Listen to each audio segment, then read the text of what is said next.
можно заработать огромные деньги. 5 миллионов долларов? Да. Ты наркотиками торгуешь?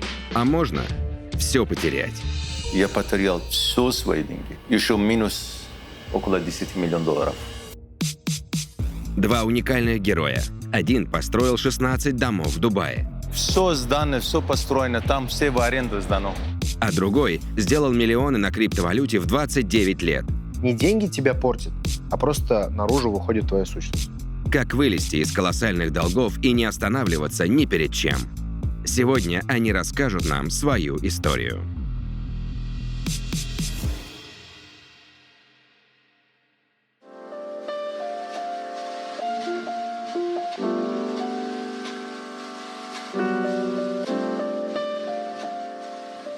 Привет, Привет, я Паша. а я Гарри. Гарри? Гарри. Чего у тебя такое имя интересное? Тебя родители так назвали? Нет, это псевдоним, который уже с 2007 года идет. То есть у меня фамилия Гарипов, ну и сокращенно один товарищ назвал меня, ну, будешь Гарри. Вот и так и пошло. А лет тебе сколько? Мне 29. Блин, тебе 29 лет, Да. и ты гоняешь вот в таких тачках красивых. Ну, да. А давай так сразу, чтобы людей удивить. Я-то знаю, но сколько у тебя денег? Ну, за последний год мы заработали около 5 миллионов долларов. 5 миллионов долларов? Да. Ты наркотиками торгуешь? Нет. Органы продаешь? Нет. Куда ты меня везешь? Куда мы едем? Сейчас мы едем в отель, где я живу. Это самый дорогой отель в Дубае. Ух ты! Как он называется? Парус. Вот этот самый? Этот самый, да. Представляешь, я здесь уже снял больше 15 фильмов и ни разу не был в этом отеле. Серьезно? Да. Ну, пора исправлять. Блин. И там у тебя крутой номер такой, да? Ну да.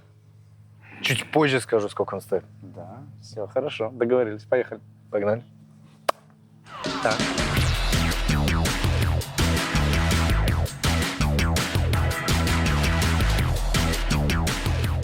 Мы находимся в Дубае.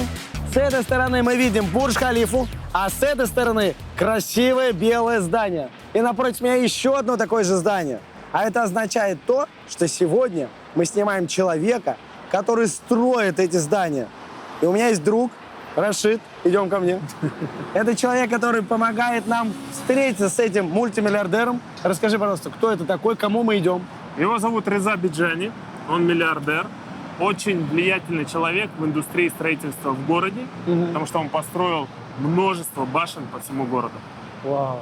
А он вообще, когда давал интервью, то есть он... Очень редко. В основном о нем пишут статьи в местной прессе, но тебя сегодня ждет эксклюзив. То есть так, чтобы целое видео с ним поговорить полноценно, еще такого в YouTube, наверное, вообще не найти. Такого нет. Блин, это полный эксклюзив, друзья. Поехали к нему в гости. Пошли? Ой, красота. В какое здание в Дубае не придешь? Все стильненько, модно, молодежно. Диваны хорошие. Диванчик классный. Так, а что за здание-то здесь? Расскажи нам. Здание многофункциональное. Редкий случай, когда в Дубае на первом этаже коммерция, потом офисы, бассейны, спортзалы и жилье. То есть 3 в одном. Ого, и бассейн, Ну, спортзал? Ну, бассейн, спортзал часто здесь такое случается? Ну, но понятно. чтобы 3 в одном, это редко. Ну, я понимаю, да, в доме просто бассейн, спортзал. Да. А он спортивный? Очень. Очень, да. Так, может, тогда мы сразу с ним в джим? Было бы это. Да? Да. А как зовут его? Реза. Реза? Это имя? Это имя. Фамилия Биджани. Биджан. А он откуда? Из какого? Из Ирана. Из Ирана, то есть он иранец. 6 языков знает. 6 языков? Русский, турецкий. Ну, английский каждый дурак знает, кроме тебя. Арабский, персидский. Еще какой-то. Да.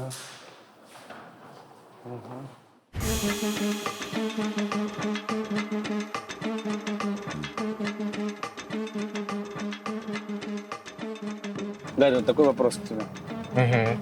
Я знаю, что многие люди немножко смущаются ездить в таких вот дорогих машинах, дорогих отелей. Такой, знаешь, комплекс провинциала. У тебя был такой? Или тебе комфортно? Честно сказать, такого не было. Почему? Таких, на самом деле, людей я знаю, в окружении есть. Такого не было. Потому что, наверное, я с детства мечтал о крутых тачках. Угу. То есть мне игрушки покупали, например, да, там какие-то КамАЗы, там еще что-то. Да, я с ними не играл, я играл со спортивными тачками. То есть те, которые реально вызывают интерес. Чувствую себя комфортно, потому что, наверное, когда ты много работаешь, ты должен себе хотя бы немного дать возможность почувствовать именно тот кайф, для чего ты это делаешь. То есть это немножко даже мотивирует двигаться дальше. Потому что ты понимаешь, что нужно работать дальше, чтобы продолжать жить в этом отеле, например. То есть это такая награда за труды Да, и именно так. некий такой еще и задел на будущее. Все Если верно. тратить не будешь, то можно тогда не двигаться, да? Слушай, ну откуда у тебя столько энергии, чтобы все это достигать? Энергия, наверное, она идет с того, что есть определенные цели, которые еще не закрыты. Первая и основная цель — приехать сюда уже с концами и обосноваться здесь, именно в Дубае. Также мотивирует семья. Мотивирует семья в том плане, что нужно заработать еще больше денег. Кайф. Потому что есть жена, дети, и, соответственно, также их жизнь, повышать их уровень также хочется.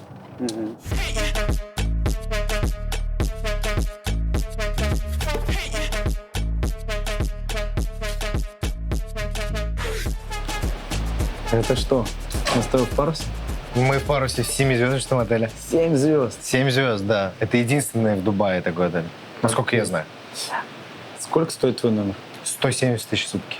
В сутки. В сутки. 170 тысяч Да. рублей в сутки. И ты здесь живешь? Да. Мы сейчас зайдем и посмотрим? Да. Проведем экскурсию. Пойдем. Пойдем. Hello.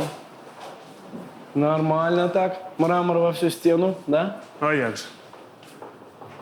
Это офис, да. И вот как бы его личный офис, да? Да. Он гостей встречает. Ну, и гостей, и клиентов. Ой, смотрите, как все. Богато мраморно. Ну-ка. Смотрите, какой мраморный стол. Это настоящее все. Вот, познакомьтесь, пожалуйста. О, здравствуйте. Это Паша. Паша Здравствуйте, Зареза. папа. Я спросил, вы спортом занимаетесь? Теперь я понял, что вы активным занимаетесь. Я тут думал предложить какой-нибудь спортивный челлендж устроить, то есть нас больше отжимается. Здесь нет такое соревнование. Вы молодой, мы старый. У нас Да, я понял, такой чувствую. челлендж нет. Вы заходите? Чувствую, да, спасибо. Я Паша. Я Реза. Как? Реза. Реза? Ре-е-зе-а. Реза, вот так. Да. Вау. Первый человек в моей жизни с таким именем. Почти половина Ирана. Или Реза, или Мухаммад Реза, или Али Реза. Все Реза, потому что у нас есть два символа. Первый был религиозный лидер, который называется Имам Реза. И есть второй, который Шах Реза. Иранский король был. Поэтому Реза — это очень известное имя в Иране. А вы, получается, из Ирана? Да. Окей. И вы построили это здание? Да.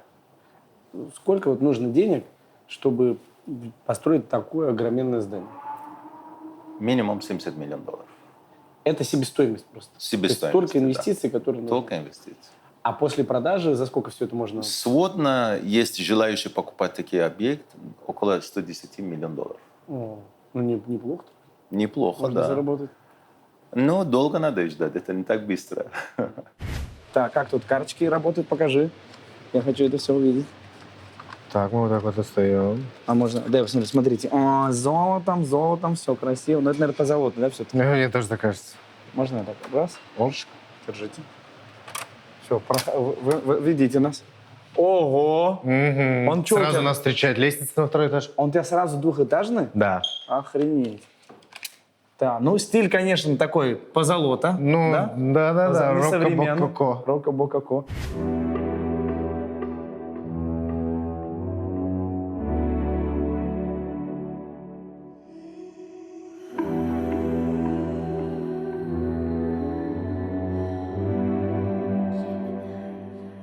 Так, ну идем. Что здесь? Что? Кабинет. Ну, смотри, Я вижу. нас встречает сразу, да, кабинет, лестница, мы чуть проходим, это у нас холл, то есть такая гостевая, можно сказать. В принципе, на этом все. Момент. Слушай, ну интересно. Вид, конечно, класс. Не Неожиданно. завораживает, да. Иногда, Да. когда здесь работаешь, сидишь, смотришь в окно, это дорого стоит. О, охренеть! Это же очень красиво. Тут все видно прям, да? И даунтаун, и вот этот район, где локалы в основном живут, и водичка. Красота. Друзья, я понял, что на протяжении всей моей жизни самым главным событием является то, когда я встречаю интересного человека, который влияет на мой мозг, на мое мышление. И я уверен, что у вас точно так же. Если вы посмотрите на всю вашу траекторию, то, скорее всего, в вашей жизни попадались люди, группа людей, сообщества, которые в итоге продвигали вас вперед. Если вы хотите двигаться в каком-либо направлении своей жизни, то я рекомендую всегда найти сообщество людей, с которыми вы объединитесь и будете двигаться в том направлении развития, в котором вы хотите. Что бы вы ни хотели делать. Хотите стать блогером, идете в комьюнити блогеров. Хотите стать криптоном, можно так говорить, криптоны? Это не обижает вас? Говорить. Ну, люди, которые разбираются в крипте, идете в сообщество по крипте и так далее, и так далее. И сегодня у меня радость, кроме того, что Гарри наш герой, он решил стать спонсором этого выпуска. И я очень рад, что у вас есть возможность узнать о его сообществе поподробнее и вступить. Расскажи в 2 словах, что ждет ребят по ссылке в описании. Самое главное, что они получат, это, как ты уже говорил, сообщество, комьюнити. То есть людей, которые заряжены одной целью. Они получат именно людей, с которыми можно двигаться дальше. И мы совместно уже будем изучать 4 направления в криптовалюте и строить из этого бизнес. Ребята могут зайти туда уже с $1000, в принципе. То есть не обязательно иметь сразу миллионы и папильоны, чтобы стартовать. Достаточно там с $1000, чтобы что-то делать. Да, все верно. То есть достаточно А если маленький. больше капитал, тоже там есть куда размещать? Или там только на маленький объем работать? Знаешь, в чем фишка? Мы в комьюнити созваниваемся с ребятами и определяем их, получается, план работы. То есть у кого $1000 один план работы, у кого $10 000 другой план работы, у кого $1 000 000 другой план работы. Кайф. То есть мы распределяем их денежные средства в разные направления. Окей, супер. Друзья, оставляю ссылочку в описании, там будет твой менеджер, да? Мой То есть личный прям менеджер. лично в WhatsApp ему написать, и, соответственно, вас рассмотрят на вступление в это сообщество. Ссылочка в описании, переходим и продолжаем просмотр. Что еще здесь есть? Рассказывай. Если мы поднимемся на 2-й этаж, там, получается, у нас комната. Высота потолков, наверное, 8 метров, мне кажется, да? 170 000 рублей только за сутки. Некоторые люди живут так месяца 3-4 на этот бюджет. То есть здесь у нас 2-й санузел, джакузи. Джакузи прям есть. Идем. Так, давай, залазим. Я со всеми мультимиллионерами это делаю. Меня ругают, что я в кроссовках залажу. Ребят, ну когда номер за 170 000, ну кто-то его моет. Можно себе позволить, да? Я думаю, что да. Главное воду не набирать. Слушай, ну судя по размеру, здесь точно не на одного. Ну да. Тут, кстати, с девочками все плавают. Ну, мы с той люди семейные, конечно. Да, мы с семьей плаваем. Некоторые, наверное, так, да. С семьей, с детишками. Классно, блин. Ну вот, кстати, ванна мне, правда, нравится. Ну, хотя она так все это роко-барокко, но стильненько. Ладно, идем дальше. Что тут у нас еще есть? Ой, смотри, какие-то прям духи. Это твои или здесь стояли? Нет, это здесь. Нормально. Hermes духи Hermes. просто так. Они одни, наверное, стоят хреновую тучу. Ну, идем дальше. Можно я прыгну? Да. Ну, я не конечно. могу это не попробовать. Потом ругаются, что я прыгаю. Ну, когда еще? Твердо или нет? Как думаете? Все. Пишите там сами видео свои, я здесь остаюсь. А вот это что такое? Это как барная стойка какая-то, да, наверное? Нет, здесь телевизор выезжает. Он прям выезжает? Ты уже делал это? Ты разобрался, как он делает? Или ты не смотришь телевизор? Я телевизор не смотрю. О! Почти кинотеатр. Красота. Кстати, реально прикольно. Обычно, но телек стоит, и как бы не та атмосфера. Да, закрывает вид, можно сказать. Ну и вид можно закрывать. Ну и в принципе такая вот. А тут раз захотел посмотреть, поднял. Да? Кайф. О, фен Dyson даже надо показать, мне кажется. Да? Это один фен этот стоит, да? Под 1000. А, я смотрел, он сейчас с золотом здесь. Это надо будет тоже заснять. Это его номер, если что. Он, кстати, реально, это который стоит $1000, еще он золотой здесь. Да. Поэтому я думаю, что здесь дополнительно. Ну, разберутся. Значит, утром проснулся так. Идешь по своему, как это называется, лесенке. Спускаешься на 1-й этаж. Помылся, почистился. Смотрите, вода тоже самая дорогая вода, да? Сам Пелегрино. Аквапана и Сан-Пелегрино. Аквапана. Ну, на речь дороже. И вот еще, смотри, это какие-то тартарчики, да? Можно пожрать, да? Да, конечно. Ну, а что еще? Я, наверное, вот это попробую. Вот это, да, будешь? Так. А, это лосось, слава богу. Это что, черная икра, думаешь? Ну или это для вида, наверное, да? Все-таки не настоящая черная. Я думаю, что это черное. Черная икра прям? Ну, что так? В общем, номер стоит того.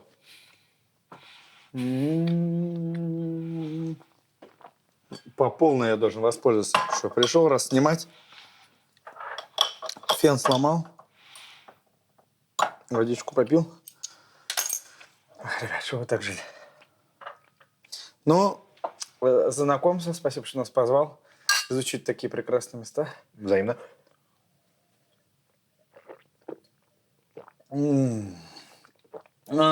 Просто красота.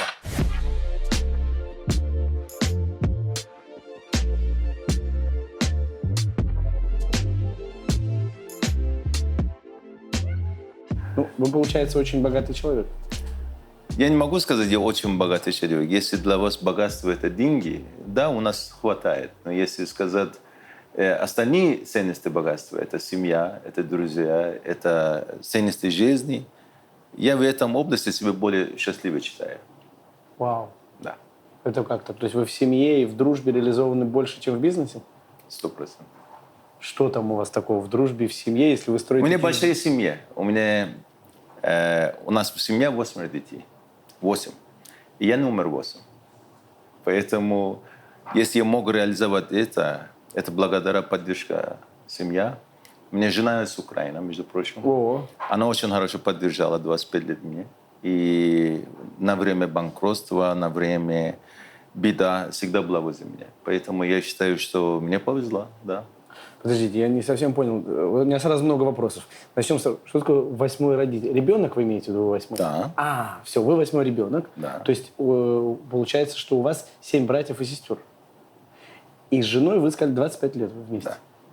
И еще вы упомянули, что у вас было банкротство. Да. Так, давайте с этого и начнем. Хорошо. Когда это случилось? 8 год. 2008 год. Да, я был молодой, очень амбициозный человек. Инвестировал очень большие деньги в проекты будущее, которые мы считали. Называется Dubai Waterfront. Сегодня, кстати, он реализуется, но 14 лет опоздал реализовать. И неправильного партнера выбрал. Поэтому попал. Можно сказать, в течение 3 месяца я потерял все свои деньги. Все, которое было у меня и мои, скажем, компания. И еще минус около 10 миллионов долларов долг. Вау. Ваш долг был личный, Личный. персональный, 10 миллионов долларов. Да. Кто-то мечтает о такой сумме заработать, а вы столько должны. Да. Поэтому много лет это был травма, пока заплатить все это долги. И когда у вас пустая рука, никакой деньги нету зарабатывают, получается только зарабатывать через свои ума или knowledge, как говорится, Знаю. know-how. И мне повезло, я создал какую-то систему, которая называется Credit Note в Дубае. Это такая система, когда у вас один проект неуспешный, государственный проект неуспешный, они разрешают деньги, которые там вложены, привести на другие проекты. И я когда это начал заниматься, в другие большие застройщики Дубая, это не было возможно, они не признали этого. Но я, когда первое пошел лично просил для своей недвижимости, и это успешно произошло, я уже начинал это копировать. Без их разрешения или без их согласия, без их все, можем сказать, добро. Ну, То есть у вас долг минус 10 миллионов долларов, и вы придумываете в этот момент какую-то новую финансовую формулу, да, назовем так. У нее еще нет разрешения государственного. не надо было разрешения. Государство этого не признало. Не признало, да. То есть не было запрещено. Да, но не и было запрещено, но такой контекст в книге государства не было. Окей. Ну и не запрещено, не разрешено, где-то посередине. Да. И вы все равно идете на этот риск и делаете такой проект? Да.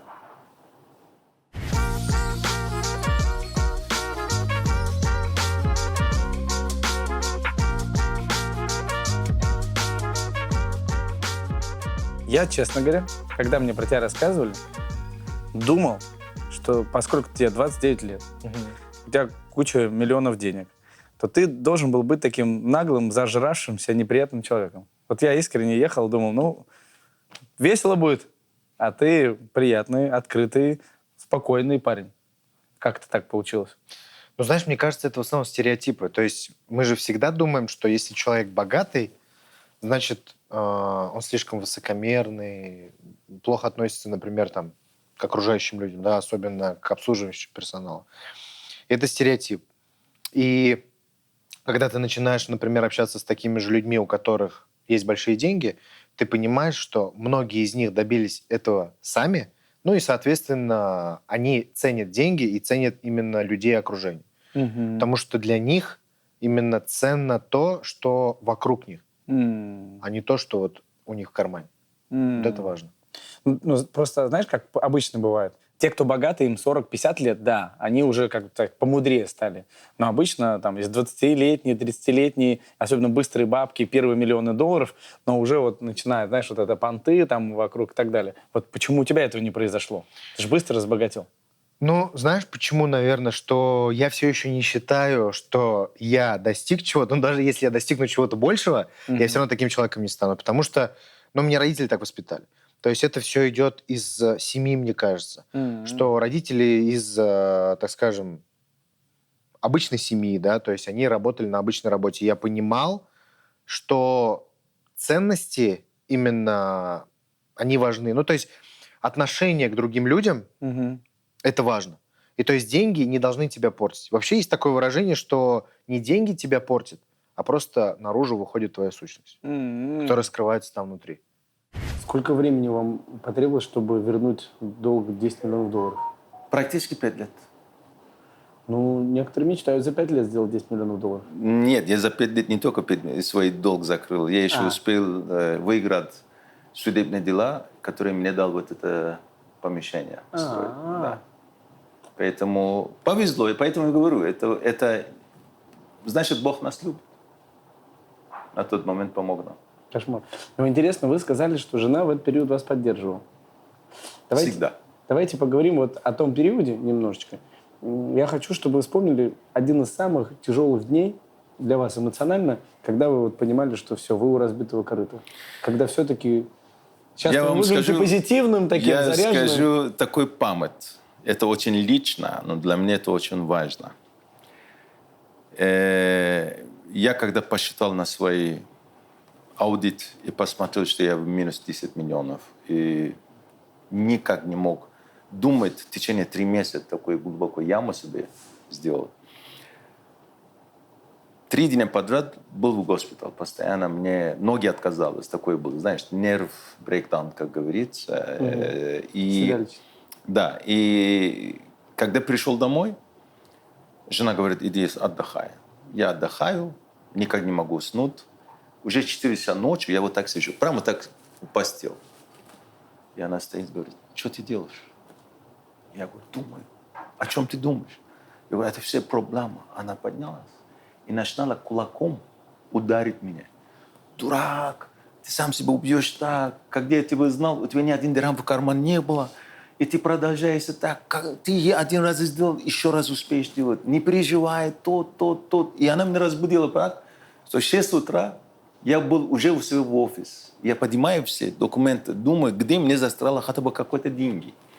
И тогда я только понял, что я покупал 2 квартиры в Нахил, заплатил 50%, и они не могли строить этот объект. И я к ним подошел и говорю, знаете, разрешаете мне хотя бы за это платить долг на другие квартиры, которые у меня есть? Я хотя бы буду иметь какой-то ассет. Потому что когда у тебя 50% здесь, так 50%, там долг, 50% там долг, ты в долгах. Но когда ты объединяешь, у тебя получается никакой долг, и еще можешь его продавать и деньги вытащить. Да? Это был 4 месяца, я его нахил каждый день ездил, и нас стали ударить, разрешает. Когда мне первый кейс разрешили, я понял, что это реально. Я сразу продал вот эту квартиру, получил деньги, и я за все клиенты иду и говорю, продают? Они говорят, да. Сколько? Они иногда даже готовы были 20% от своих деньги получить. Хотя бы я всегда 50, 70, вот такой район покупал. Но мы покупали вот это и сразу его реализовали на другой проект. И мы могли иногда до 50% зарабатывать на вложение маленькие деньги. Но проблема в чем? Когда у тебя 10 миллионов долларов долги, практически каждый месяц тебе надо 200 тысяч долларов возвращать. Потому что люди же не будут ждать вечно. И каждый месяц я заработал 200-300 тысяч долларов в месяц. И мне пришлось платить. Если тогда мне было бы шанс аккумулировать вот эти деньги и выйти в рынок, может быть, сегодня мы говорили речь о миллиардах.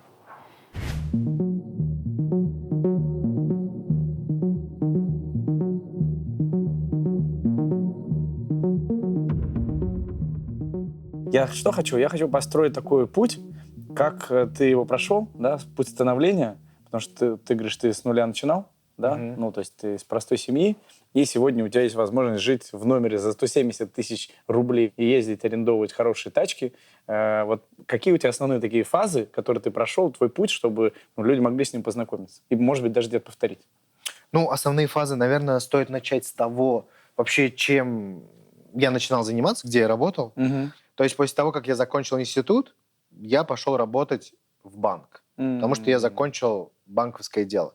Но до этого, будучи в универе, я, естественно, подрабатывал. Я и охранником в азербайджанском кафе работал, и пытался фитнес-инструктором работать, потому что думал, что это прибыльно, и нужно на каникулы там деньги зарабатывать, да, когда на каникулах летних. И потом, после банка, получается, это моя первая официальная работа была после окончания универа, я, наверное, понял для себя, что, найм — это не мое. Потому что у меня возникали различные конфликты с руководством своим. Почему? Потому что я всегда хотел что-то полезное, так скажем, привнести, поэтому я старался там как-то что-то инициативу предлагать, да? Да. А тебе говорят, не, ты вот делают бумажки. Там, Да, которые, да, именно так. Дальше я просто решил расстаться с банком в момент того, когда я начал заниматься своим делом. У меня был такой сначала онлайн-шоурум в Инстаграме, потом я открыл живой шоурум одежды мужской. А, ты одежду продавал? Да, я продавал одежду, но я хотел именно продавать, знаешь, не поддельные вещи, там такие, как Dolce Gabbana, Louis Vuitton, да, а я хотел именно классическую одежду продавать, чтобы изменить взгляд мужчин на классическую одежду, что ее можно носить повседневно. Сколько ты этим занимался по времени? Я, наверное, этим занимался где-то год.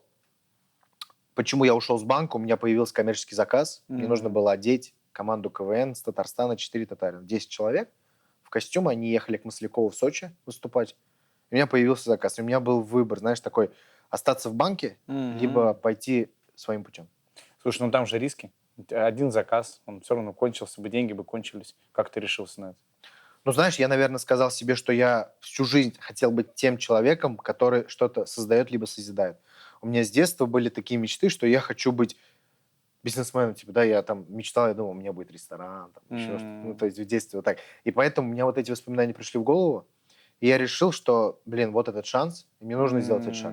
Если честно, я даже долго не мешкался. Я просто написал на следующий день заявление, предупредил ребят и ушел. То есть вот эта картинка будущего себя, какой я в будущем, было настолько важно, настолько ценно, что оно было важнее, чем даже вот какая там банковская стабильность. Да, она преобладала. При больших рисках. Преобладала намного больше. Ты правильно сказал, что, например, вот эта вот визуализация того, что я себя ставил где-то в будущем, в точке Б, да, уже таким представлял, уже успешным бизнесменом, вот, у меня бизнес, я продаю одежду, все круто и так далее. Да, я себя туда ставил, и это намного больше преобладало. То есть я говорил, либо я хочу остаться здесь, и непонятно, что будет через месяц, через год так же. Потому что, не сказать, что в найме там есть какая-то стабильность. Но я уже тогда это понимал для себя. Во-первых, очень здорово, что вы открыто говорите про схему. Да. Сказать, да? Потому что уже потому что уже никто его не пользует. Практически не остался кредитной в Дубае. Даже если есть очень маленький процент остался. Ну, в любом случае, потому что часто у людей спрашиваешь, как ты достиг, старался, там, работал, дисциплинированно, а вы, конкретно рассказать, вот была комбинация, вот финансы, тут 50% спросил, квартира 50, объединил, целая одна есть, все, поехали дальше. А второе уровень наши дела было о том, что после того, как кредитный уже был приносишен, первоначально маржа была 50%, последняя сделка, которую мы закрыли, практически 1% зарабатывала, потому что конкурент очень большой был. Но среди вот этого движения мы знакомимся с очень много инвесторов, у которых у них есть проект, но они не могут его строить, потому что денег не хватит. Теперь вторая игра началась. Это называется joint venture, совместная стройка.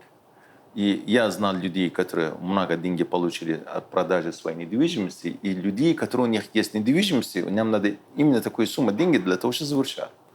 мы этот срок могли делать больше 10 joint venture в течение 3 года, которые это очень хорошо.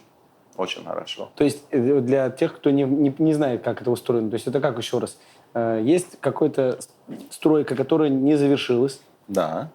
и люди, которые устроили, у них не хватает денег дальше, чтобы достраивать. Да. В первую очередь у третьих покупателей, инвесторов, маленьких инвесторов, которые квартиру, да, у них, допустим, кризис.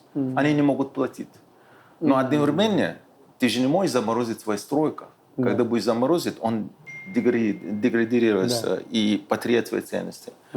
Сертификаты все заканчиваются, просрочиваются, которые у тебя есть. Поэтому тебе надо завершать этот объект. Так. И тебе нехватка. Не можешь от продажи... Потому что частные покупатели квартир, да, они сказали, ну вот мы 20%, 30% внесли предоплату, дальше не будем уже Да, давать. и он не может дальше строить. Потому что если он строит, могут им сказать, или будете платить, или будет потерять твои деньги. Да. Он может давить каждого для того, чтобы платили и завершали стройку. Когда нет ресурсов, это невозможно. Я успел познакомить много инвесторов и подписать много договоров и реализовать больше 10 проектов в течение 3 года. 10 зданий. 10 зданий, да. И вот это уже номер 16, который мы уже завершали.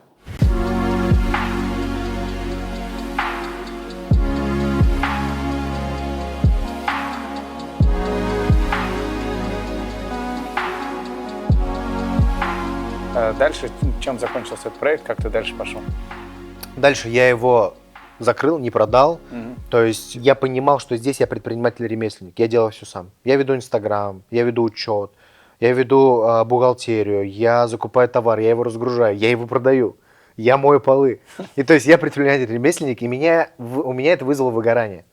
И меня начало тошнить от своего же шоурума. Но в этот момент я уже начинал изучать фондовый и крипторынок. То есть я уже начинал погружаться, потому что вокруг ребята говорили об этом. Они говорят, биткоин, крипта. Я говорю, что это такое, расскажи. Начал входить именно в тусовку таких ребят. Начал с такими ребятами общаться. И мне это начало нравиться. Но я как бы не уходил, естественно, с определенного заработка, да, в виде магазина, сразу туда, потому что мне нужен был определенный капитал. И ты потом начал в это как-то инвестировать или как-то... Просто это же абсолютно разное мышление наемного сотрудника, предпринимателя и инвестора. Это вообще же три разные головы. Как так ты сразу еще и в инвестора пошел? Ну, смотри, я бы не сказал, что это разные головы, потому что в фондовый рынок я с головой прям так не погружался. Я его просто изучал, смотрел, читал какие-то статьи и так далее. То есть мне было интересно, как он построен. То есть я начал изучение именно с АЗОВ. Что это такое, откуда это, да? Акции вообще, что за акции, какой компании, откуда, почему они растут, почему они падают. То есть я начал с изучения. Потом я начал с ребятами с крипты общаться, и знаешь, я погрузился, наверное, больше не в инвестора, а трудовика, который, соответственно, покупает и продает. То есть я зарабатывал на комиссию. Я именно не был инвестором в крипте. То есть на тот момент, получается, там был биток, эфир, например, да, там, Да. Остальные там криптовалюты, их почти не было в тот момент, потому что это был, знаешь, год 18-й, середина, 19-й. Подожди, не совсем понял. На чем зарабатывал-то в итоге? То есть что ты делал? Смотри, получается, я именно изучение в крипте начал с того, что я перепродавал крипту, то есть покупал на одной бирже, продавал на другой и на комиссии зарабатывал. Это знаешь, как у нас родители можно? раньше покупали доллары в 90-х годах в одном банке, там условно продавали в другом там, и значит, за счет комиссии зарабатывали.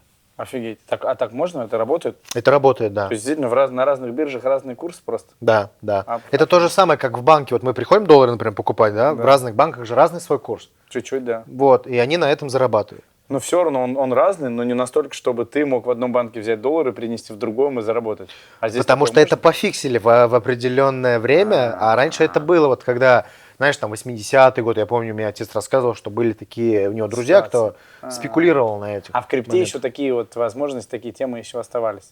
Оставались, и они по сей день есть. До сих пор такая До сих тема пор работает? есть, да. А что я на этом не заработаю? Так, Потому что мы с тобой не были знакомы. Так, я хочу узнать поподробнее. Вот я думаю, что люди со стороны будут на это смотреть. И все это выглядит, ну, вроде легко. Что там, пошел, договорился, что но это же нужна какая-то невероятная смелость. Потому что на все это решиться, это же можно опять уйти в долги, опять где-то что-то не рассчитать, потому что это обещание инвесторам, это переговоры здесь. Как вы все-таки Я находите скажу силу в тебе себе? так, год 2011. я только выиграл судебный кейс против очень большой компании, да. Ну, собрал какой-то деньги, но я на тот момент сидел, у меня папа покойно прилетел в Дубай, отец покойно. И я сижу дома и говорю: пап, я думаю, улетит в Канаду, потому что в Дубае сейчас очень сложно, кризис, тот. Я хочу другой бизнес попробовать. Отец говорит: сын, у тебя один совет. Я тебе советую и послушай конкретно. Ты в какой дороге свои деньги потерял? Я говорю: или в какой бизнес? Он говорит: недвижимость. Да? В этой улице твои деньги потеряны.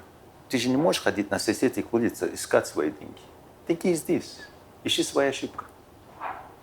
Ты, если вернешься обратно, ты 100% найдешь свои деньги и будешь даже больше зарабатывать. И я его слушал. Это был... Я единственный... Очень много из моих друзей бросили этот бизнес и начинали другие дела заниматься. Да? Я нет. Я сказал: я этот бизнес люблю. Я буду учиться этот бизнес хорошо. И буду искать или узнать, каково была моя ошибка. И сейчас, слава богу, мы уже советуем другим инвесторам. Когда кризис, честно сказать, я ожидаю кризис в течение будущего год или два.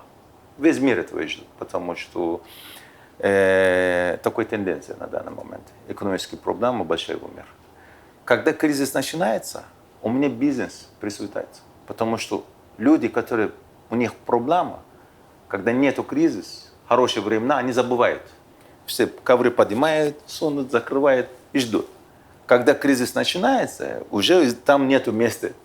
Надо что-то делать.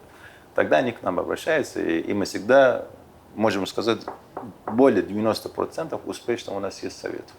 Первые деньги самые большие именно на этом ты заработал, вот на разнице курса криптовалют в разных местах. Да. Потому что обычно я вот сколько послушаешь, там какие-то интервью, разговоры про крипту, и все крипта, что-то там. А что конкретно, на чем там зарабатывают, непонятно. Кроме того, что надо купить какой-нибудь коин, подождать, пока он вырастет, продать его. И, это то же самое фондовый рынок, только с большими рисками, все равно надо разбираться. А здесь, звучит, что это, почти нет рисков. Да, то есть риски здесь снижены к нулю. То есть в крипте, когда человек слышит криптовалюта, у него сразу такой, знаешь, определенный, получается... Обман какой-то там, да, то есть мошенничество. У него, получается, закрываются такие жалюзи, все, он не хочет об этом слушать, потому что либо у него обман, у него там друг прогорел на каком-нибудь биткоине, либо эфире, да, на развороте в 17 году. Много. Да, либо это, например, какие-то пирамиды. Где люди потеряли деньги. То есть, когда какие-то пирамиды скрываются за криптовалюту. А какие еще есть темы? Ты вот можешь все перечислить варианты, что вообще так существует? Или хотя бы там 5-7, кроме вот этих, участвуешь в пирамидах и, значит, ждать, пока биток вырастет. Какие еще есть варианты? Вот я услышал, это покупать и зарабатывать на разнице того, что в одной бирже одна цена, в другой другая. А что еще есть? Смотри, получается, вот то, что зарабатывать на разнице курсов, это арбитраж криптовалюты называется. То есть, грубо говоря, мы можем торговать, например, на одной бирже, это торговля внутри одной биржи, да, то есть просто на разных платежных системах покупаешь и продаешь. Просто на бирже, когда ты входишь туда, есть возможности, например, у человека, который уже давно там. Он может, например, там биток, эфир, либо тот же тезер купить дешевле и на другой платежной системе продать дороже. То есть купил, например, там на Сбербанке, продает на Тинькове. Как пример ты имеешь, там другие биржи. Да. То есть, условно говоря, если человек опытный, у него есть какая-то история транзакций на этой бирже, то биржа ему дает какие-то более льготные условия? Да, все верно. То есть, если у него есть рейтинг, если у него есть хорошие отзывы, да, определенное количество, и он несколько, так скажем, времени находится на этой бирже и работает, и показал себя как благоприятного трейдера, ему дают вот эти вот условия. Это называется там мерчант, то есть прокачанный определенный его аккаунт, личный кабинет. У него есть определенная вкладка, где он может купить дешевле, и другой человек, который только пришел на биржу, он не может там закупиться. Все, понял. То есть, говорю, тут он опять сможет покупать дешевле и потом где-то перепродавать опять. Да, либо на этой же бирже он может продавать тем, кто только пришел на эту биржу, и у него они покупают. Обалдеть. То есть он может в одной бирже прям зарабатывать. То есть, когда я начинал, была только одна биржа, и мы работали только на одной бирже. И работали просто с разными платежными системами. И получается, ты все деньги, которые сейчас зарабатываешь, это все крипта? Это все крипта, и это именно вот эта вот покупка дешевле, продажа дороже, то есть перепродажа. То есть ты именно на этой теме фокусируешься, Да. и именно она тебе приносит денег, чтобы все это Да, делать. то есть я из этого построил бизнес. Я собрал из этого команду, вот, которая генерит, соответственно, различные торговые возможности в этом направлении, потому что они постоянно меняются. То есть, знаешь, мы можем работать, например, с Дубаем, мы можем работать с Турцией. То есть, грубо говоря, тот же доллар Тезер, например, закупаться там, переводить в Россию и продавать его дороже. То есть работаем уже обширно с многими странами, и, соответственно, уже построена команда. Ну а какая доходность здесь может быть? Я тебе скажу так, что здесь доходность может быть минимум это 20-30% в месяц. Это минимум. 20-30% в месяц? Депозиту. А какие риски? Я просто ничего Риски, не понимаю, объясни, чтобы я понял. смотри, риски, если рассматривать, как я уже говорил, они снижены к нулю, но они в любом случае есть. Риски есть везде. Давай перечислим их, потому что когда мне обещают такие цифры и нет рисков, я понимаю, что это разводило. Ну, что я должен учитывать? Смотри, заморозка средств, то есть Может быть. заблокировали твою карту, например. Да? Так. Второй момент, например, тебя, грубо говоря, обманули в обменнике живом. Ну, то есть, если ты вдруг пошел, например, там, условно, в Корону, в Турции, да? И тебя, возможно... Обменник — это что такое? Это то, куда я приношу, например, наличные, и мне пополняют счет криптовалютный. Да, то есть тебе пополняют, получается, цифровым долларом. Либо наоборот, ты приносишь цифровой доллар, отправляешь им на их кабинет, они тебе выдают, например, доллары. Окей, здесь. Но смотри, это все как бы на пути. А вот в сам момент вот этого, ну, как ты говоришь, арбитража, там, где могут быть риски. Там есть риски такие, что там очень много мошенников. То есть, где есть большие деньги, есть мошенники. Поэтому там именно можно потерять, если ты попался на мошенников. А где я должен попасться? Ну, смотри, вот ты мне сейчас, например, расскажешь, я пойду, буду это делать. Где мошенник мне может встретиться? Но смотри, перед тем, как тебе туда прийти, закупиться либо продать, Да. тебе нужно, во-первых, создать аккаунт, Так. правильно его, так скажем, подвести к торговле, то есть правильно выставить объявление, да, описать о себе вообще, сколько ты работаешь там, с какой объем можешь принимать и так далее. То есть какой город, например, да. Образно ты выставил объявление правильно, и, соответственно, тебе нужно будет встать в определенный, так скажем, стакан, да. Ты, когда на него встаешь, Стакан тебя- это ставка, по которой я покупаю, да? Да, Просто да. чтобы я понял сразу. да, стакан это ставка. И, соответственно, ты встаешь, так скажем, в определенное место. И там также есть твои конкуренты. И когда тебя видят, например, мошенники, видят твой рейтинг, видят твои отзывы. Если ты более-менее новичок, у тебя нет отзывов, ты зеленый, они тебя будут стараться обмануть. Потому что А как они могут 99 обмануть? Они тебе открывают заявку. Они тебе открывают заявку, например, на покупку Так. твоей криптовалюты.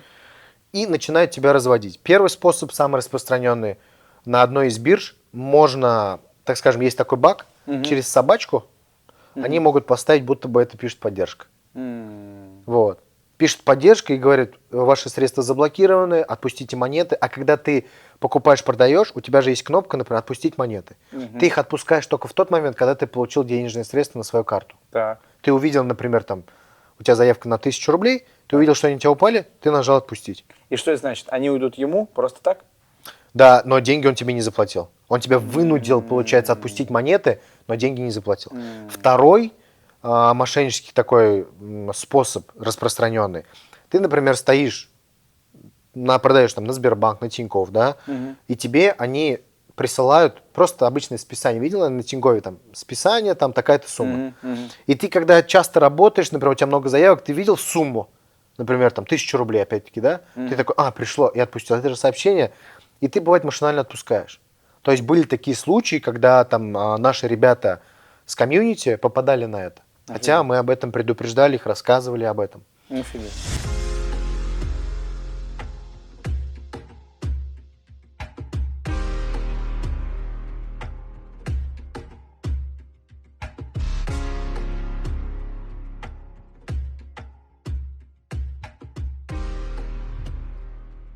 Я понимаю, что как вас воспримут люди.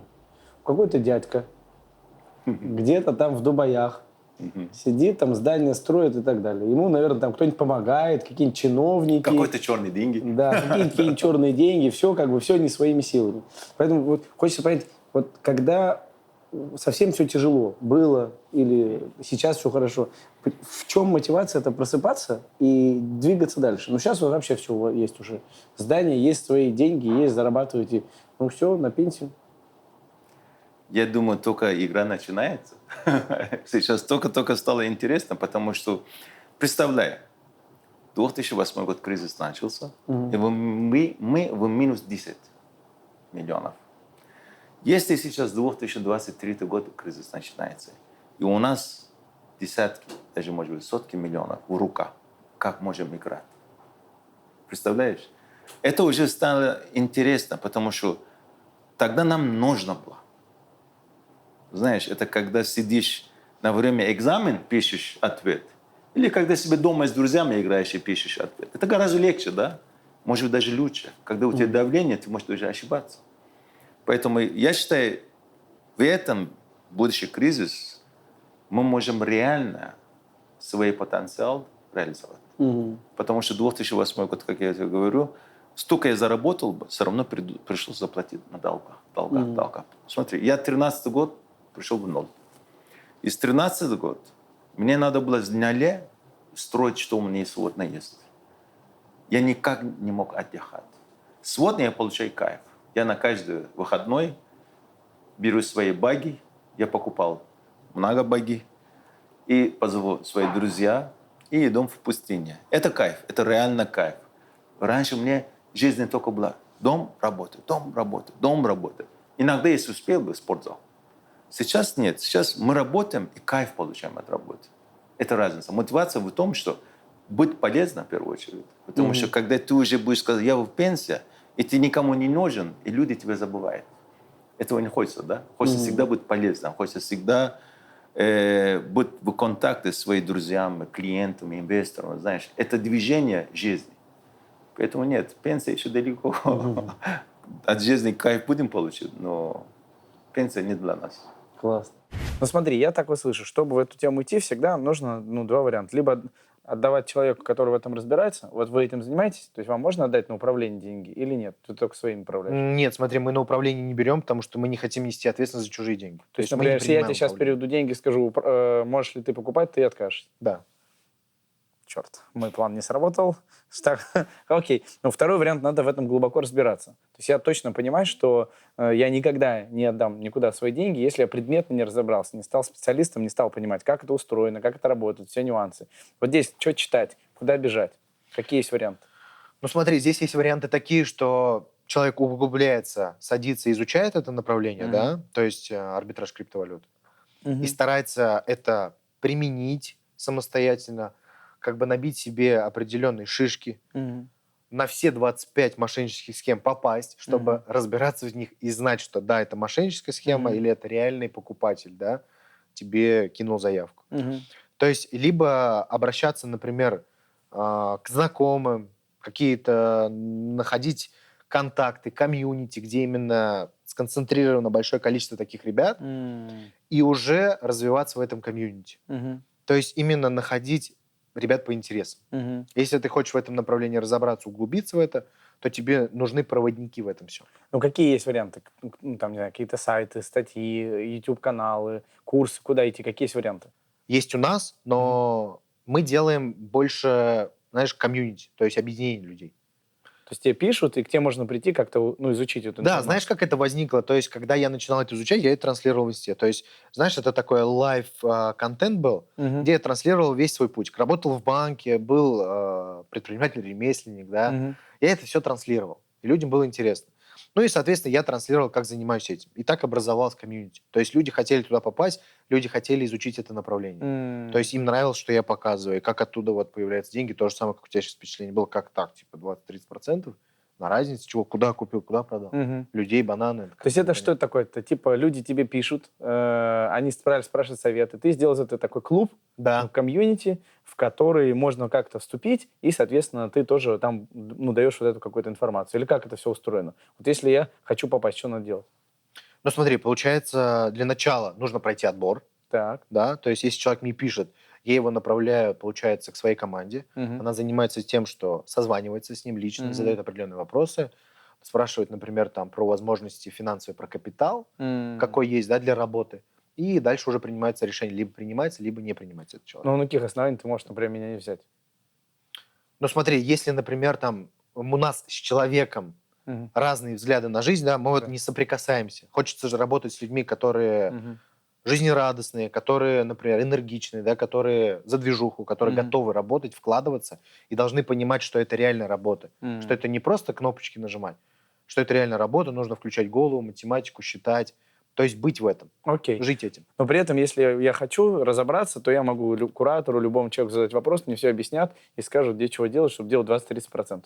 Да, все верно. То есть, получается, если у тебя возникает вопрос, ты задаешь его куратору, либо, например, если, будучи ты уже в клубе, пишешь в клубе, помогают президенты, либо помогают ребята, которые курируют данный, так скажем, чат по клубу. Слушай, ну звучит прикольно. Вопрос, а вы гарантируете, что у меня будет 20-30%, если я в этот клуб иду, или нет? Но смотри, мы не даем никаких гарантий, потому что в финансовой части мы не можем дать гарантии, да? То есть все зависит от того, например, какой рынок. Это просто, я скажу, проверка на вшивость была. Потому что ты сказал, гарантирую, Да. я бы сказал, ну это как это разводило. Ну, потому что гарантию реально дают только, ну, когда ориентируются на самых, ну, как вот сказать, глупых людей. Потому что любой более-менее зрелый человек в любом деле, что в спорте, что в питании, что, не знаю, там, в личной жизни, что в заработке, но никто никогда тебе не даст никаких гарантий. Если тебе их вдруг дают, это сразу первый признак, что тебя сейчас будут это разводить. Да, потому что это обещание гарантии и есть продукт. Чем уникально это здание? Уникальность в этого офиса в том, что потолок практически 1-1,5 выше, чем норма. Потому что это потолок, который вы видите, это практически 1,20 сантиметров ниже, чем настоящий слаб. И мы постарались каждый этаж держать вот это уровня, высоко. Потому что вы высокий. Да, может быть. Нам нравится. Чтобы удобно было. Я тоже люблю, когда высоко. И для того, чтобы клиенты или наши друзья себя чувствовали удобно, конечно, мы сделали такие Переговорные. межлис, переговорные, можем зайти. То есть это ваш офис, но ровно такой же на каждом, ну, на других каждый этажах? этаж, да.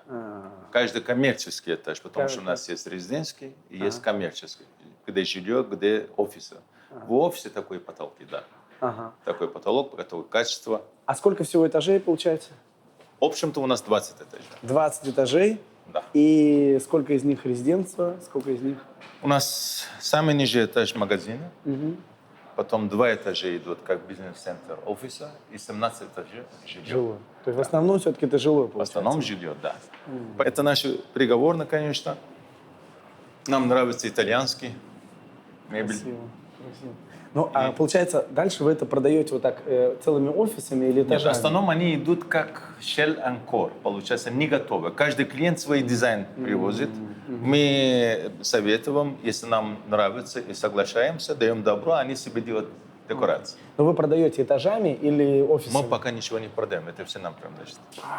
Мы их только в аренду дали. То есть вы будете зарабатывать на арендном потоке? Мы на данный момент смотрим на арендный доход, да. Ого, это очень необычно. Обычно. Это мой офис, мои друзья здесь. Окей. Можете видеть. И в основном можете видеть нашу вот эту историю от судебных дел, выигрышные всякие кейсы. Вот здесь когда. А почему нужно много Статья. судиться? С кем судиться нужно? Первоначально я сам судился, потому что один девелопер согласился на нашем условиях, дал нам контракт, мы подписали. Потом через 6 месяцев поменял свое мнение. И нам пришлось защитить свои права. Когда я выиграл, никто не верил, что такой кейс можно выиграть. И это на самом деле показывает, что как правильно работает система юстиции в государстве Дубай. Даже простой гражданин, как я, мог защитить свои права на гигантские девелоперы в Дубае, которые хотели нарушить закон. И государство нас защитило. Это удивительно. И мы могли выиграть этот кейс в течение 2 месяца. 2 месяца всего лишь. И нам дали полностью право. Поэтому мы стали известны и очень много. В том же числе в Англии банки звонили нам. Знаете, у нас здесь клиенты, которые в Дубае известны, а на самом деле государственная компания, которая у них был долг, можете помогать его, ребята, мы только занимаемся маленьким кейсом, только гигантский кейс нам не нравится. Но да, я после того 7 раз подряд выиграл против этого девелопера разных кейсов. Конечно, я представлял разных клиентов, не все мои. Ну, я что хочу понять. Это вот в девелопменте у всех такая проблема? что нужно постоянно судиться. Вы знаете, я мог бы делать отдельную программу только для того, чтобы учить каждого инвестора, как свои права защитить. К сожалению, 90% клиентов, когда покупает, первый дает деньги, и потом получает через 2, 3, 4 месяца договор и понимает, что подписал. Они заранее не спрашивают свои права. И после того, как они заплатили, и уже нельзя аннулировать этот контракт, они только изучают текст этого контракта. Это самая большая ошибка. Но, к сожалению, люди, когда время хорошо, забывают о том, что могут быть какой-то кризис. Интересно. Да, и это наш любимый спорт. А что это за вы спортом еще занимаетесь? Ну, я иногда как вратарь в футболе работаю, играю, да. Обычный футбол, который... Обычно футбол, футзал на самом деле. И спонсор наши ребята, кто играет. И здесь моя семья, да, моя жена и мой сын. Это первый год, как кризис был. И мы открыли свою новую компанию, на мой день рождения они пришли. И это после того, как мы создали кредитную схему. Когда все дела начинали справляться. И это первый контракт с государством, который мы подписали, мы собрались в этом. Это все представители государства. И я налево. Классно. Слушай, ну вообще вот я все, что слышу про мир крипты, там направо пойдешь, обманут, налево пойдешь, обманут. И поэтому такая репутация у индустрии не очень хорошая. Согласен, да, есть такое. Как вот здесь действовать, как вот, не знаю, проверять подрядчика, на что опираться, чтобы быть уверен, что это точно не обман? Как вот быть уверен, как проверять вообще любых партнеров, людей, чтобы быть уверен, что это не обман? Ну смотри, проверять это нужно, естественно, знать определенные подводные камни, да, как этот человек может поступить в той или иной ситуации, то есть обезопасить себя. Естественно, нужны в этом знания, как я тебе говорил, там схем где-то 25 мошеннических, которые встречаются и в офлайне, и в онлайне. Естественно, нужно определенный чек-лист иметь, да, и иметь какого-то наставника, который тебе в этом поможет. То есть, грубо говоря, человек, который подскажет. Ты же можешь, например, в комьюнити, вот у нас ребята, например, если сомневаются, они обращаются туда и спрашивают, блин, надежно, ненадежно, вот у меня есть сомнения какие-то. И, соответственно, там уже ему рекомендуют, нет, не связывайся, либо, да, все ок, это нормальное явление, и можешь работать. Типа у нас был опыт, мы уже сотрудничали, Да. все окей. То есть Какая самое главное — это внутренняя опыт. репутация такая. Все да, верно, да. формируется. Понял, прикольно. Плюс мы в комьюнити предоставляем эти ресурсы для человека. То есть мы их сначала проверяем на себе. И у нас есть определенный, например, знаешь, список людей, с кем можно сотрудничать, например, если это какая-то офлайн работа, да, когда ты переставляешь деньги с одной стороны в другую, ты в любом случае участвуешь с физическими людьми. То есть можно же торговать онлайн внутри биржи, межбиржи, да, а можно работать именно, так скажем, с физическими людьми, то есть с переставлением живых денег. То есть USDT, USD и так далее. Поэтому там мы уже можем посоветовать, например, свои какие-то ресурсы, рычаги, и, соответственно, человек с комьюнити может ими воспользоваться. То есть у нас это в комьюнити есть. У нас есть, например, там отправка денежных средств, да, это занимаются наши люди проверенные, и приемка в другой стране, например. То есть мы так, например, работаем с Грузией, с нашими ребятами с клуба. Если ребята хотят заниматься именно работой с этой страной, у нас есть отправка, помощь денежных средств, да, то есть это наши люди работают. И на той стороне принимают эти денежные средства тоже наши люди. То есть, грубо говоря, тебе извне, с улицы людей не нужно искать. То есть в комьюнити у нас есть эти все рычаги воздействия. То есть чтобы человек, например, безопасно прогнал свои денежные средства в плюс. Окей, такие, ну, проверенные партнеры в разных странах. Да.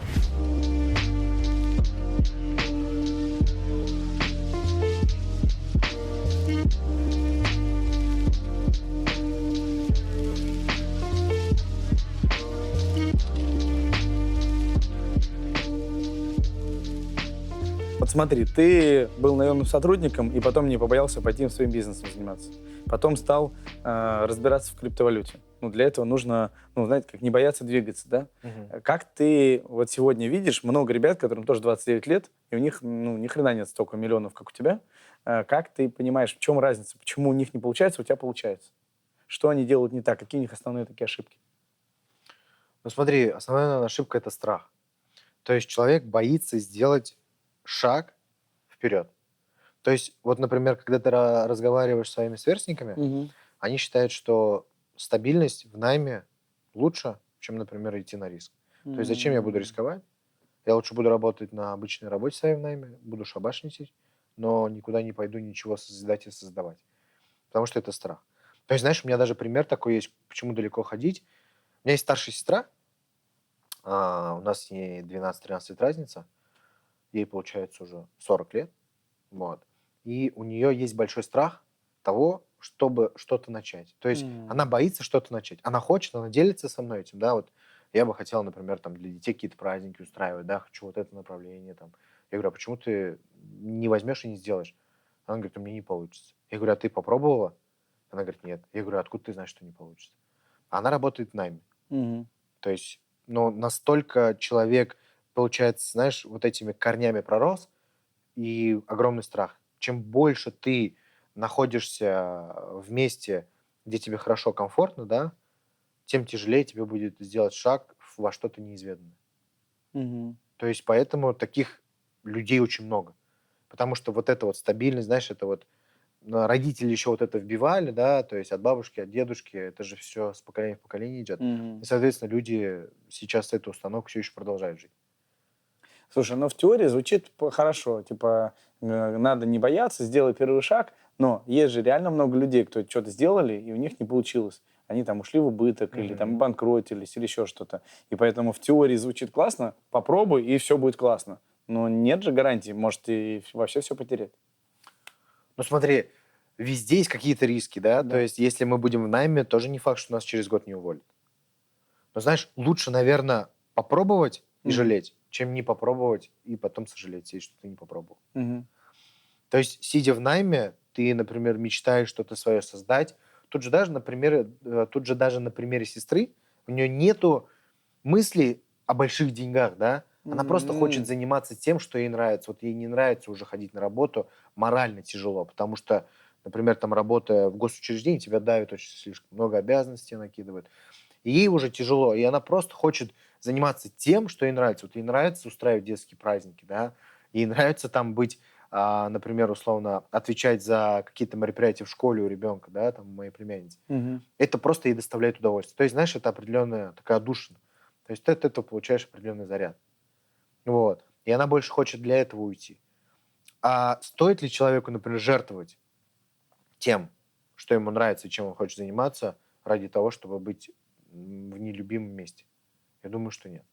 Так, я знаю, что у вас в здании есть свой бассейн. Да, А мы можем посмотреть его? конечно. Ой, это интересно. Так, ну, а вы откуда русский-то знаете? Ну, самоучка. Да. Как самоучка? У меня никакое русское образование не было. Пожалуйста. Ого! Это наше Ого! место. Ну, женщинам снимать надо. Да, девушек не снимают. Осторожно, девушек Да. не снимать. Это как выглядит наше место. Красота. И здесь спортзал. А, вот там спортзал, да? Да. Это, конечно, должна была быть парк. Они еще не завершали. Когда это здание завершается, потом они здесь начинают... А, здесь будет делать. парк такой Это зеленый, полностью да? помещение парка, да. Ага. Красота. Наше здание. А вот это что такое, вы говорите, это второе ваше здание, Это да? второе наше здание. Там тоже 300 квартир. Ага. И внизу идут Soul Living, где маленькие гостиницы. Так. Ну это уже, я так понимаю, все полностью сданное, построенное. Все продано. здание, все построено, там все в аренду сдано. И Бурдж-Халифа отсюда видно. Да, нормально так. Бассейн с видом на Бурдж-Халифу. Да.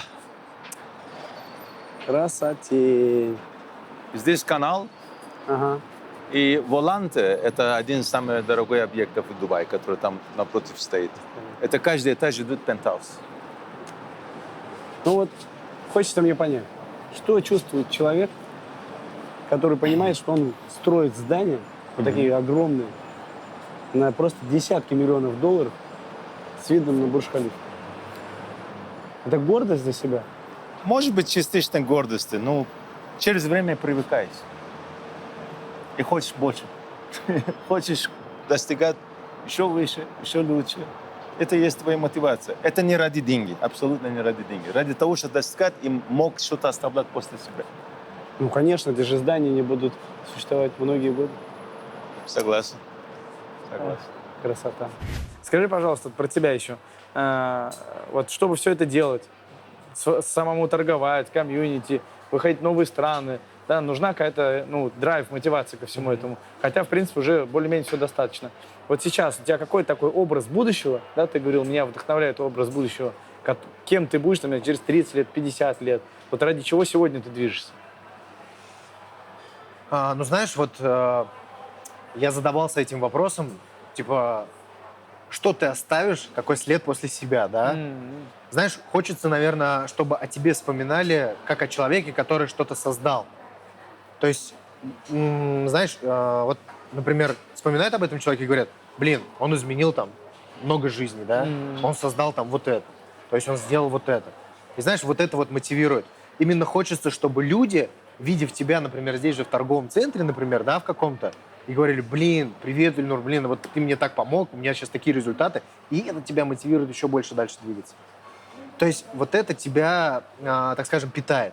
И по итогу, например, там, как ты говоришь, через 50 лет, что это будет, да, естественно, все мы хотим или не хотим, мы окажемся в цифровой индустрии, то есть криптовалюта, она не будет будущим, она уже есть будущее. То есть мы уже здесь.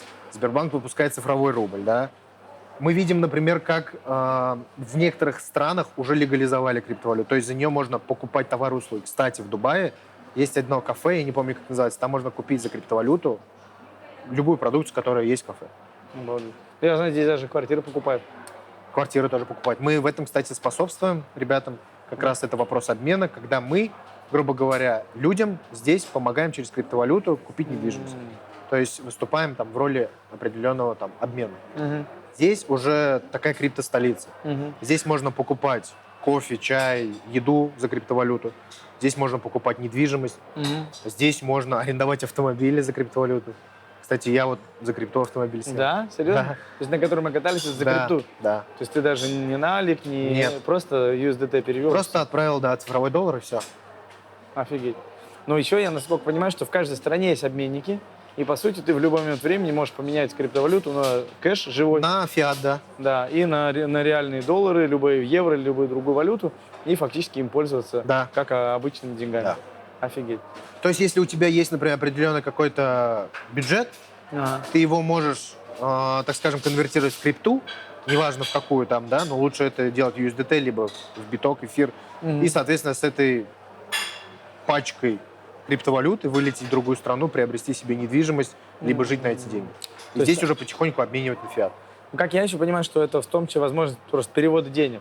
Да, что банки иногда бывают медленно, или там что-то заблокировано, не работают, санкции, еще что-то. А через крипту, в принципе, все происходит моментально. Ты быстро перевел в любую точку мира, любому человеку, и, соответственно, дальше он уже может это в реальные деньги конвертировать, либо в реальные товары. То есть это уже реальная такая валюта становится, которой прям можно пользоваться, а не просто там где-то какие-то монетки. Да, то есть не просто инвестировать, чего-то ждать. Ты можешь криптовалютой уже пользоваться как обычными деньгами в реальной жизни. То есть это уже нормальное явление. Я же как говорю, что это не будущее, это уже настоящее.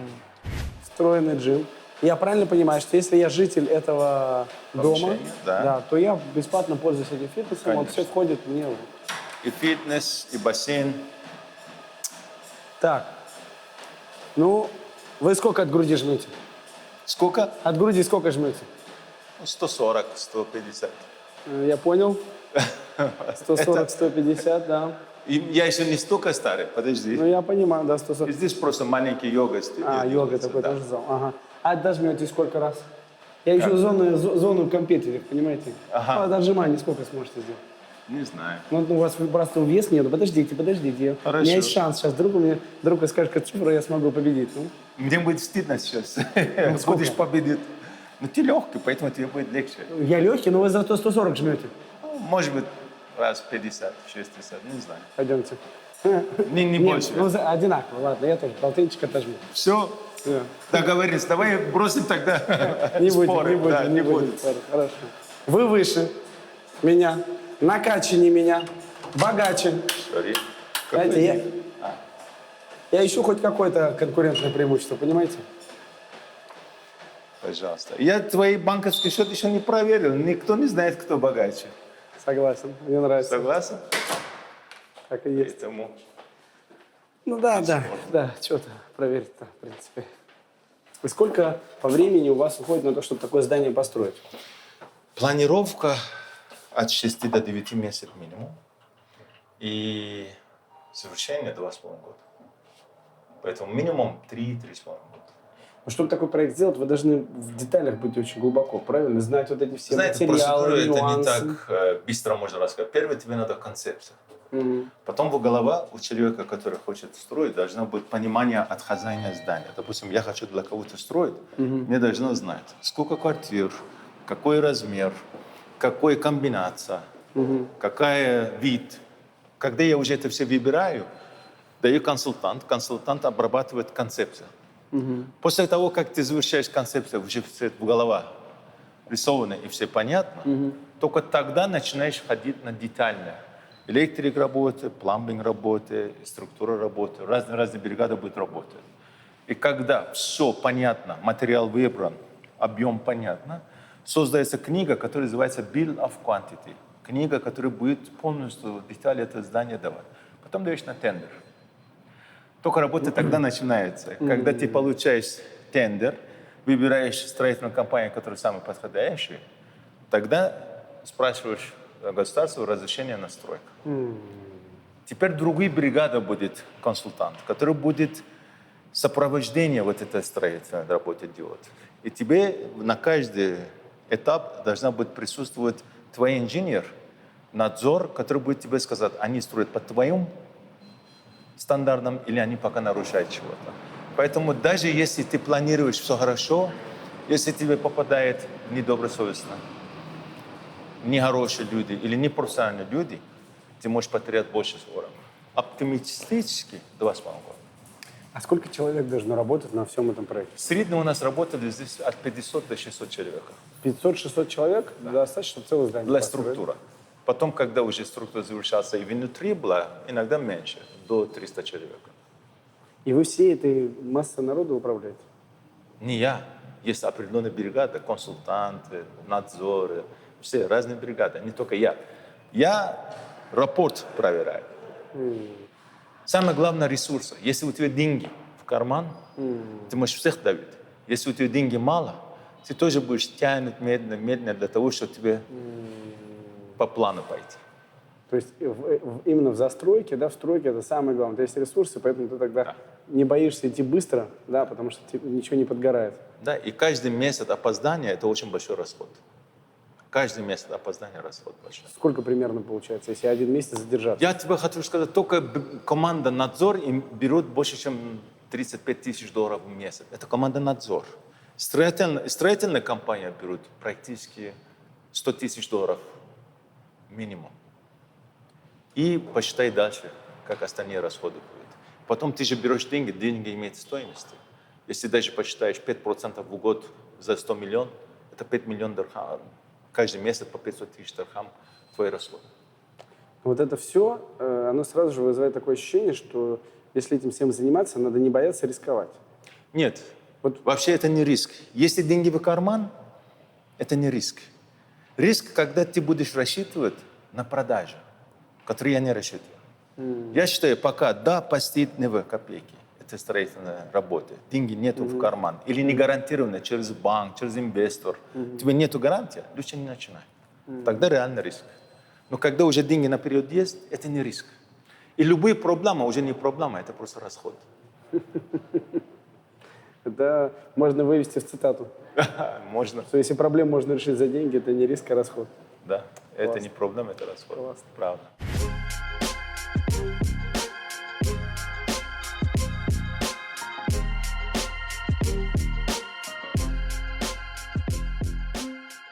Вот люди смотрят на тебя и думают, что у тебя все получается, все идет в горы. Всегда так было? Или были моменты, когда не получалось? Можешь вспомнить в жизни какой-то момент, когда прям совсем было хреново, и ты был готов опустить руки? Вот прям конкретный день хочется услышать. Конкретный день, знаешь, это когда было? Когда я, получается, магазин, можно сказать, морально отпустил, да, и переходил в ту фазу, что я изучал. Я же тогда деньги не зарабатывал еще на рынке крипты. Я только начинал изучать. Вот, занимался обменом, да, то есть обмен — это тоже определенное направление в криптоарбитраже, где ты, например, помогаешь людям обменивать, условно, рубли на доллары, да. То же самое, например, мы сейчас и делаем в Дубае. Человек, который хочет, например, тезеры поменять на дирхамы, мы ему помогаем в этом. То есть такие обменники, да? Да, живые обменники, можно сказать. В наше время это сейчас актуально, потому что у многих есть выход в крипту, но им как-то нужно выйти в фиат. И это на самом деле в разных странах тяжело. Вот этап именно тогда был тяжелый, когда я именно вот переходил в эту фазу, хотелось опустить руки, потому что в кармане было последние там 1000 рублей, то есть не было возможности заправить машину, и я просто целыми днями сидел дома, никуда не ходил, потому что я понимал, что я просто не могу выйти. Знаешь, я вот покупал, наверное, на эту 1000 рублей, смотря ценник, каждый товар, то есть так, это считал на калькуляторе, чтобы ровно было. Например, там сегодня на 300 рублей, на 500 рублей. И я об этом никому не рассказывал. Я, на самом деле, знаешь, никогда не делился с родителями своими какими-то трудностями, взлетами, падениями. У меня даже мама говорит, если ты жил бы с нами, я бы уже, наверное, у меня уже инсульт был. Ну, типа, все этапы, которые ты прошел, типа, если бы ты проходил вместе с нами, у меня уже давно инсульт был. И то есть я делюсь, знаешь, когда вот я сделаю, только потом рассказываю об этом. И на самом деле многим совет ребятам реально не делиться своими какими-то переживаниями, потерями, я не знаю, там, ссоры с женой, с девушкой, родителям, потому что родители это воспринимают остро, они переживают за нас, сколько бы нам лет не было, да. И поэтому важно в этот момент не делиться с ними, а просто поделиться уже своим результатом. То есть сначала сделай результат, потом поделись. На самом деле родители мне в тот момент не верили, почему и было тяжело. Я вроде рассказать никому не могу, отношений на тот момент не было, да. Друзья вокруг, например, ну, плюс-минус в таком же положении, там, да, вокруг, там, дай, 5000, дай, займи, там, да, каждого друг друга. И, соответственно, не с кем было поделиться, потому что он скажет, чувак, да я тоже так же, что ты мне рассказываешь. И вот эта вот, знаешь, тяжесть, которая внутри, она уже переходила просто за рамки, потому что она выходила уже с ушей. Ты не знал, куда ее девать, с кем поделиться, кому рассказать. И, соответственно, почему я об этом говорю? Потому что в тот момент мне не хотелось делиться с этими трудностями, потому что, ну, маме было бы в тот момент трудно это принять. То есть это родители, и это тяжело. И я принял такую политику, что я не рассказываю, пока не сделаю результат. И она в меня в тот момент не верила, на самом деле. Родители не верили. Знаешь, когда я даже приезжал студентом, будучи работал в банке, я там маме говорил, блин, мам, я вот, ну, типа, хочу быть предпринимателем, там, бизнесменом. Ну, она не знает слово предприниматель, она не знает бизнесмен, типа, как раньше было. Она говорит, ладно, давай, садись, сука, кушать. Типа того. Ну, знаешь, не с плохой мыслью, что она не верит в меня, а переживала. Она говорила там, ну, на татарском лом там, зачем, вот стабильность есть, зачем ты будешь рисковать, а вдруг там проблемы будут, да, то есть, а у тебя, я не знаю, пропадешь в долги какие-то. То есть переживание вот это было, и поэтому она говорила... Ну, это же иди тоже туда. тормозит. Сколько ты был вот в этом периоде, когда прям надо было совсем каждую копеечку считать? В таком периоде я, наверное, был... Блин, тяжело сейчас сказать, сколько это было времени, потому что я старался забыть эти моменты, да. Но, знаешь, это было, наверное, на протяжении, может, 3 месяцев. Потом был взлет. Потом, например, я старался как-то эти деньги чуть-чуть приумножить. И потом уже чуть больше на кармане было. То есть было уже не 1000, а 2000, 3, например, вот так. Ну вот хочется на эмоциональном уровне понять, вот 3 месяца ты находишься в состоянии, когда там нужно каждую копейку считать, и потом в какой-то момент ты уже все-таки начинаешь закручиваться. Вот что внутри поменялось перед тем, как все пошло вверх?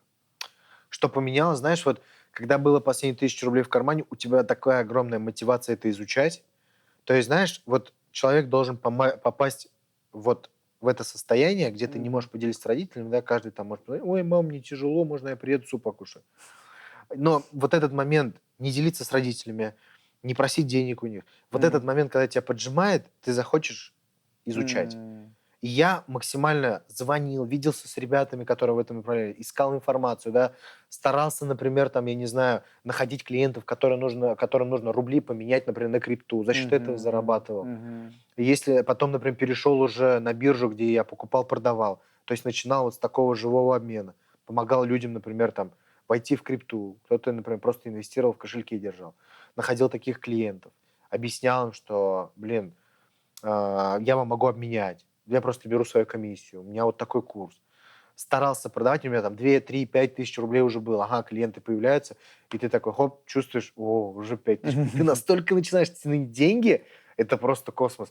То есть у тебя 5 тысяч вот эти вот, ты думаешь, блин, все, я сегодня не могу. Немножко мозг расслабить. Потому что первое же впечатление, ну, первое вообще у человека желание типа выжить, да, то есть он же инстинкт сохранения срабатывает в голове, Мгм. когда у тебя мало денег. Ты думаешь, что поесть, где поспать. Ну ладно, поспать было где, да. Была квартира, как бы, которую я там на месяц оплатил, и ты такой думаешь, месяц еще есть, ты живешь. Типа не нужно платить там каждый день, условно, да, месяц у тебя оплачен, ты понимаешь, что есть еще время заработать деньги. То есть я там снимал в районе где-то, наверное, 10-12 тысяч квартиру. Вот. И поэтому как бы вот этот момент даже заработка 5000 рублей, он такой думает, да, все, у тебя получился, ты молодец. Ну, то есть ты сам себя хвалишь уже в этот момент. Потому что родители тебя не хвалят, потому что это не результат. Ну да. Мама первый раз, знаешь, поверила в меня, и по-другому отец стал относиться, да, когда я, наверное, купил машину. То есть первую хорошую машину Mercedes, они сказали, да, Что-то может. что-то может, да, может. что-то там в интернете есть. То есть они даже, на самом деле, знаешь, особо не углубляются, чем я занимаюсь. Потому что они просто не могут понять это. Потому что они в возрасте уже, и им тяжело это понять, но они видят, что есть результат, да, что я самостоятельно начал путешествовать. То есть я самостоятельно там смог себе обеспечить там отдых там, я не знаю, с семьей там в Турции, в Дубае, да, и они понимают, что, блин, ну, значит, он в правильном направлении. Значит, можно ему верить, значит, можно в него вложить частичку, так скажем, веры. Вот. А когда не было какого-то результата, я видел по ним, что они все равно, знаешь, стараются свое крыло как-то подкинуть. Типа, там, сынок, может, ну, там, у тебя денег нет, ну, там, может, надо, а я же понимаю, что у них у самих нет. Ну, как я могу просить? Типа, ну, тяжело, тем более, когда уже там пенсионный возраст подошел. То есть, когда я закончил универ, там уже он у них подходил, и поэтому, то есть, ну, просить это было как-то неловко.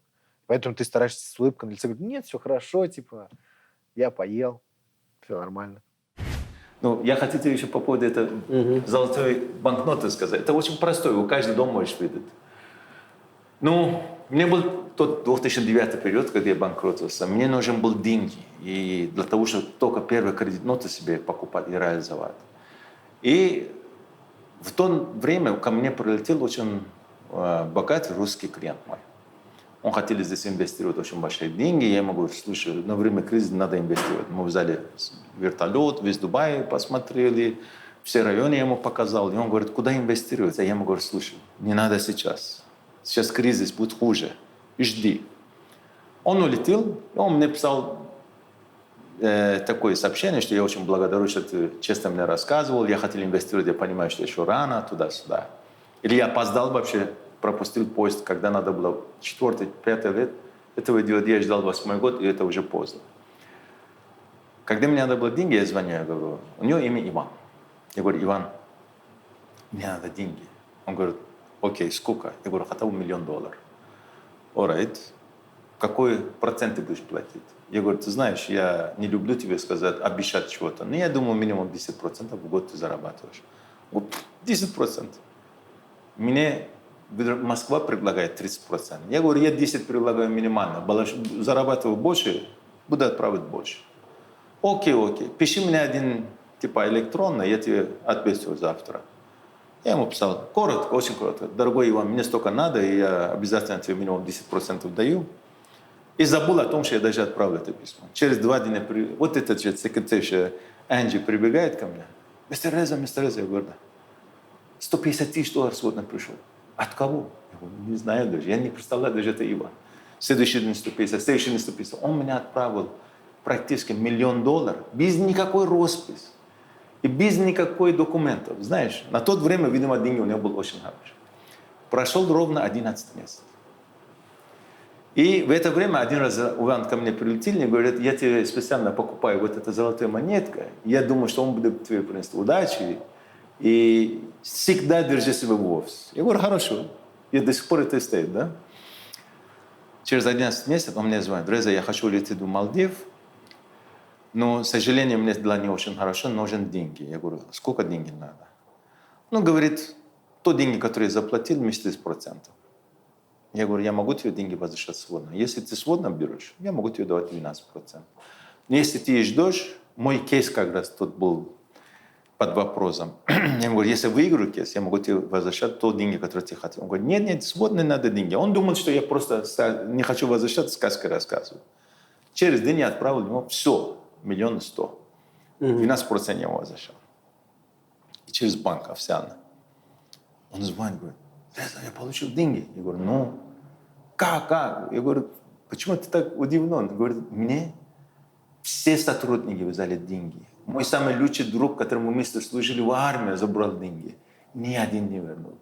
Какой-то иранец, говорит, в Дубае, который банкрот, и у него никакой другой деньги нету, без никакое письмо. Я давал деньги, он мне возвращает, еще процент платит, говорит, я хочу с тобой работать. Приходи в Москву. Я говорю, слушай, это как раз тот период, который мой отец мне говорит, не надо никуда улететь. Я говорю, нет, я здесь потерял свои деньги, я здесь буду его забрать обратно, знаешь. Поэтому, когда смотрю, только напомню этого человека. И он сейчас в Дубае. Переехал сюда. Нет, отдыхает сейчас на этот период. Но очень интересно, я говорю, был память. Ну, а в чем это? Многие в этот момент не вернули. Это что такое? Он же говорит, он больше $40 миллионов туда-сюда давал. Единственный человек, который ему вернул его деньги, это был я на тот период. Ну, зачем? Некоторые бы, посмотрев, сказали, не надо отдавать, что никто не отдает, и зачем тебе отдавать? Потому что я обещал. Если обещаешь, почему не вернуть? И тем более, мне была лучшая позиция, я мог уже зарабатывать. Благодаря его деньги я мог хотя бы вернуть свою позицию. Поэтому зачем не вернуть? Ты мне рассказывай. Зато сейчас есть очень хороший друг, который посоветовал много людей со мной инвестировать. Для меня, знаешь, с каждым годом хочется становиться лучше. Не в денежном плане, а именно, знаешь, в личностном росте каком-то. То есть у каждого человека есть какие-то минусы, плюсы, да, ну и ты стараешься немножко их исправлять, то есть становиться лучше. То есть для меня вот каждый год я вот замечаю, что я становлюсь как-то, знаешь, лучше. Вот, например, убрал вот это в себя, убрал вот это в себя. То есть по пунктам. Зрелость растет. Да, именно так. Слушай, ну часть людей, представляешь, посмотрит это видео и скажет, ну понятно, что он сидит в дорогущем отеле, у него деньги есть, все прет, все хорошо, как бы поэтому приятно рассуждать о таких вещах, типа там дисциплина, верить в свое будущее, вот, как бы это все не то. Как бы это какие-то пустые слова. Я не верю. Вот ты что таким людям можешь сказать? Ну смотри, именно тем людям, которые говорят, да это легко, это все пустые слова? Ну да. Ну что, типа тебе легко говорить, а им-то, ну реально жизнь-то в другом. Это ты уже кайфуешь, да? И вот эти все слова, ну они просто не работают. Просто дисциплина, просто доделать до конца. Это вот мотивационные речи. Ну смотри, просто могу привести пример, так скажем, привести свой личный пример, да? То есть я был таким же, я тоже в это не верил. То есть, знаешь, были различные там бизнес-тренинги, которые я ходил, еще что-то, думаю, да блин, что за фигня, почему это не получается? Я слушаю аффирмации, да, я пытаюсь медитировать, но у меня не получается. Я тоже сам себе задавал этот вопрос. Но знаешь, когда ты начинаешь погружаться в это дело, ты не замечаешь, как идет определенный рост. То есть человек, который, например, сконцентрирован на негативе и говорит, да блин, это все не так, это не работает, на самом деле это и привлекает к себе. Когда я убрал с головы вот это и реально начал именно жить тем, что да, будет результат, нужно просто бить в одну точку, этот результат появился. Да, сначала он небольшой был, но все равно результат был. То есть в каких бы направлениях там я поставил себе цель работать в банке, да, после универа, зарабатывать хоть какие-то деньги, я это делал, я работал там 3 года. Я поставил, например, там открыть магазин и постараться развиться в этом. Ну, как бы какой-то результат есть. То есть и в каждом направлении есть результат, потому что была определенная цель поставлена. То есть я также рос обычным мальчишкой, жил в обычной семье.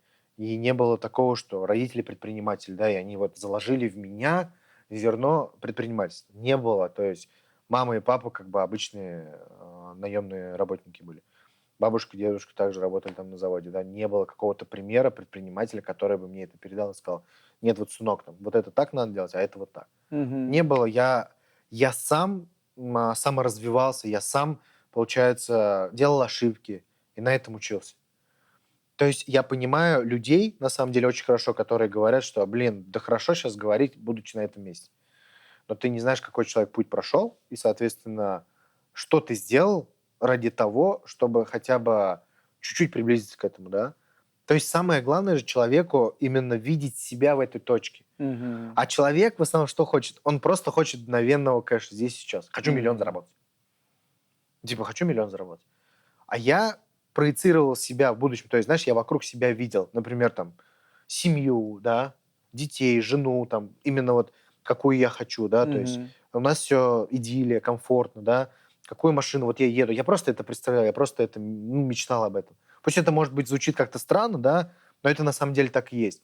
То есть ты должен видеть свою точку Б, к чему ты идешь. Ну, ты даже когда говоришь об этом, о том, о чем ты мечтал, чего представляешь, ты загораешь, у тебя энергии становится больше. Да, то есть, знаешь, вот это в трудные моменты, оно и заряжает, потому что трудные моменты и сейчас, если это человек может видеть со стороны, что все гладко, да, в любом случае сейчас есть потери денежные, да, то есть жизнь, она как график. В любом случае у каждого человека есть взлет, падение, просто нужно, так скажем, концентрироваться вот на том, чего ты хочешь добиться. Когда ты спрашиваешь человека, а что ты вообще хочешь? Он говорит, просто деньги заработать. А зачем тебе эти деньги? Ну, там, машину куплю. Ну, то есть человек даже не знает, для чего ему нужны деньги, что он будет с ними делать. То есть он не знает, куда он направит, а как он будет генерить из этого еще больше денег. То есть он не знает, ему просто вот здесь сейчас нужно. Поэтому, знаешь, у него и нет, наверное, этих денег на данный момент, потому что он еще не созрел к этому этапу, да. То есть если говорить о тех людях, которые так подумают, да, то есть, значит, человек просто еще не созрел.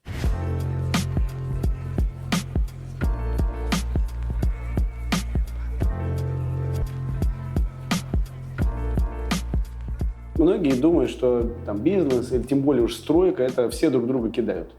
Ну, действительно так и есть. Очень много суды, обманы и так далее. Как вот в этой ситуации находить тех людей, которым ты можешь доверять, и действительно понимать на длинную, что... Есть такой очень известный фильм по имени «Big Short» по поводу 2008 кризис, да? Там есть очень золотые выражения. Просто посмотри, с кем дела имеешь. В моем случае я в 2008 год банкротился, потому что я не смотрел, с кем дела имею. Я не смотрел, что я покупаю. Я под волна, потому что все покупали, я хотел покупать. Я под этой волна сделал партнерство с неправильным партнером. И не проверил даже его банковский счет, не проверил, что он сделал до сегодняшнего дня. Просто он, знаешь, есть такие специалисты, которые делают очень хороший свой маркетинг. У него в кармане ничего не было. Я верил, я взял на себя обязательства. На самом деле я банкротился не за свои долги, за мои партнеры долги. Я просто подписал под его долги. Это была моя проблема. Сейчас разница в чем? Я с кем дела имею, я 100 раз проверяю. Просто спроси человека, ты хочешь купить это здание? Да. Докажи, что у тебя есть деньги. Я не подписываю никакой договор. Начинать даже это переговор, пока я не знаю, у тебя есть деньги или нет. Ты хочешь со мной строить какой-то объект? Да. Вот это мой земля. Где твои деньги? Физически деньги у тебя есть? Докажи. Это простая вещь. Просто посмотри, у человека есть деньги или нет. Если он говорит, я строю, где? Я тебе сегодня говорю, это здание я строю. Да. Я могу доказать документально, я могу показать историю. Я с кем дела имею, да? Если ты пришел сюда, и я не мог тебе показать, кто я, ты же тоже не верил бы. Ко мне не обратился бы даже как уважаемый бизнесмен, да? Разница в этом. Поэтому, если не хочешь такой ответственности иметь, просто сделай правильно due diligence, как говорится. И проверяй, с кем дела имеешь. Посмотри, человек на самом деле обычный, человек вообще, в принципе, здравый, должен иметь проекцию вот своего будущего, да, но ее нужно более чаще проектировать у себя в голове. Вот как ты видишь, карта желаний, почему делать? Что вот ты повесил ее над кроватью и постоянно видел, да, о, Мерседес, о, отдых, там, о, дом, да, чтобы ты постоянно это видел, и тебя это мотивировало идти дальше, вставать рано утром. И то есть человек, когда это спроектировал, например, у себя в голове, он должен четко понимать, например, что он хочет, не просто какими-то мазками такими, да, а конкретика должна быть. Дальше он должен выбрать, например, то, что у него получается лучше всего. У кого-то, например, там, я не знаю, чинить машинки, чинить машины, там, да. У кого-то, например, я не знаю, строить здания. У кого-то торговать на бирже, условно, да. И его задача изучить это направление от А до Я. То есть углубиться в это. когда я сам начинал, в любом случае были ребята, которые мне подсказывали. Ну, и за это им огромное спасибо. В большей степени я сидел сам и, так скажем, углублялся в это. Потом я встретил именно партнера, с которым мы работаем, да, который также был погружен в это направление. У нас появились точки соприкосновения, и мы что-то создали общее. Но на тот момент в любом случае зародили ребята, с которыми я на тот момент общался.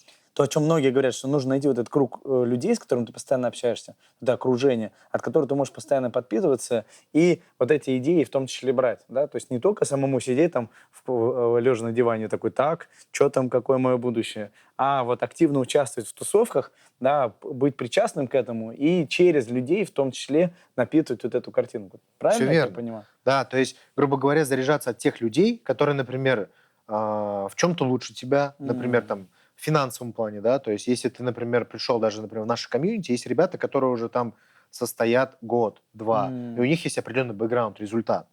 И ты, когда придешь туда, ты понимаешь, что, блин, а эти же ребята смогли, почему я не смогу? У меня А тоже кто две ты руки самый длинные. богатый? Вот сколько это примерно капитал у этих людей? Порядок. Ну смотри, например, если смотреть вообще человека, который у нас сейчас, так скажем, один из первых учеников, у которого сейчас самый большой результат, когда он к нам пришел, то есть с середины 19 года он пришел к нам, он прогнал за это время где-то, наверное, ярд. То есть обороты. Не заработанных денег, а именно обороты.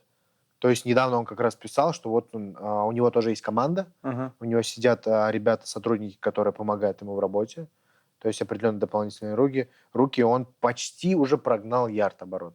Офигеть. То есть, грубо говоря, наращивал вот это все, то есть объем свой. Это объем именно прокрученных средств.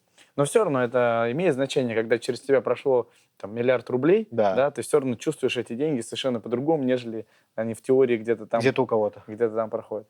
Много у тебя вот ребят, которые, ну, там, не знаю, там миллионы прокручивают? Но смотри, именно в комьюнити ребята, которые прокручивают миллионы, это все. То есть депозит от миллиона есть у каждого. То есть кто-то крутит 3 миллиона, кто-то 5 миллионов, кто-то 10 миллионов выделяет, например, на одно направление, условно, там вот сейчас мы активно работаем с Таиландом, с Турцией, да, с Казахстаном. И человек, например, распределяет там 3 миллиона, там, допустим, на Казахстан работу, да, на Таиланд 5 миллионов и, допустим, там 3 миллиона на Турцию. Но мой сын, между прочим, когда я женился, у меня жена была 7-летний ребенок, когда я знакомился с женой. Валентин — это его имя. Я уже чувствую крик женщин в комментариях. Мой гордость, и ему было 7 лет, и он сейчас работает для компании Deloitte. Это вторая самая большая финансовая компания в мире. И я его отправил в Америку, он получил хорошее образование и финансовое, и по поводу бизнес, BA. Он имел магистратуру на оба области. Когда вернулся, год работал на компании PricewaterhouseCoopers, PwC. И месяц назад начал в Deloitte. Это очень хорошая компания. Он мне всегда говорит, давай какой-то часть инвестировать, давай какой-то это делать. Я ему сказал, когда ты уже наберешь достаточно опыт и зарабатываешь достаточно деньги, мы с тобой партнерство делаем. Но я сам пока не разберусь, не хочу туда То есть вы ему, своему сыну, денег не давали? Никогда. Он сам зарабатывает хорошие деньги. И когда он будет себе делать первый капитал, неважно, 100 тысяч долларов, $1 миллион, неважно, мы будем ровнее положить деньги. И инвестировать. Да.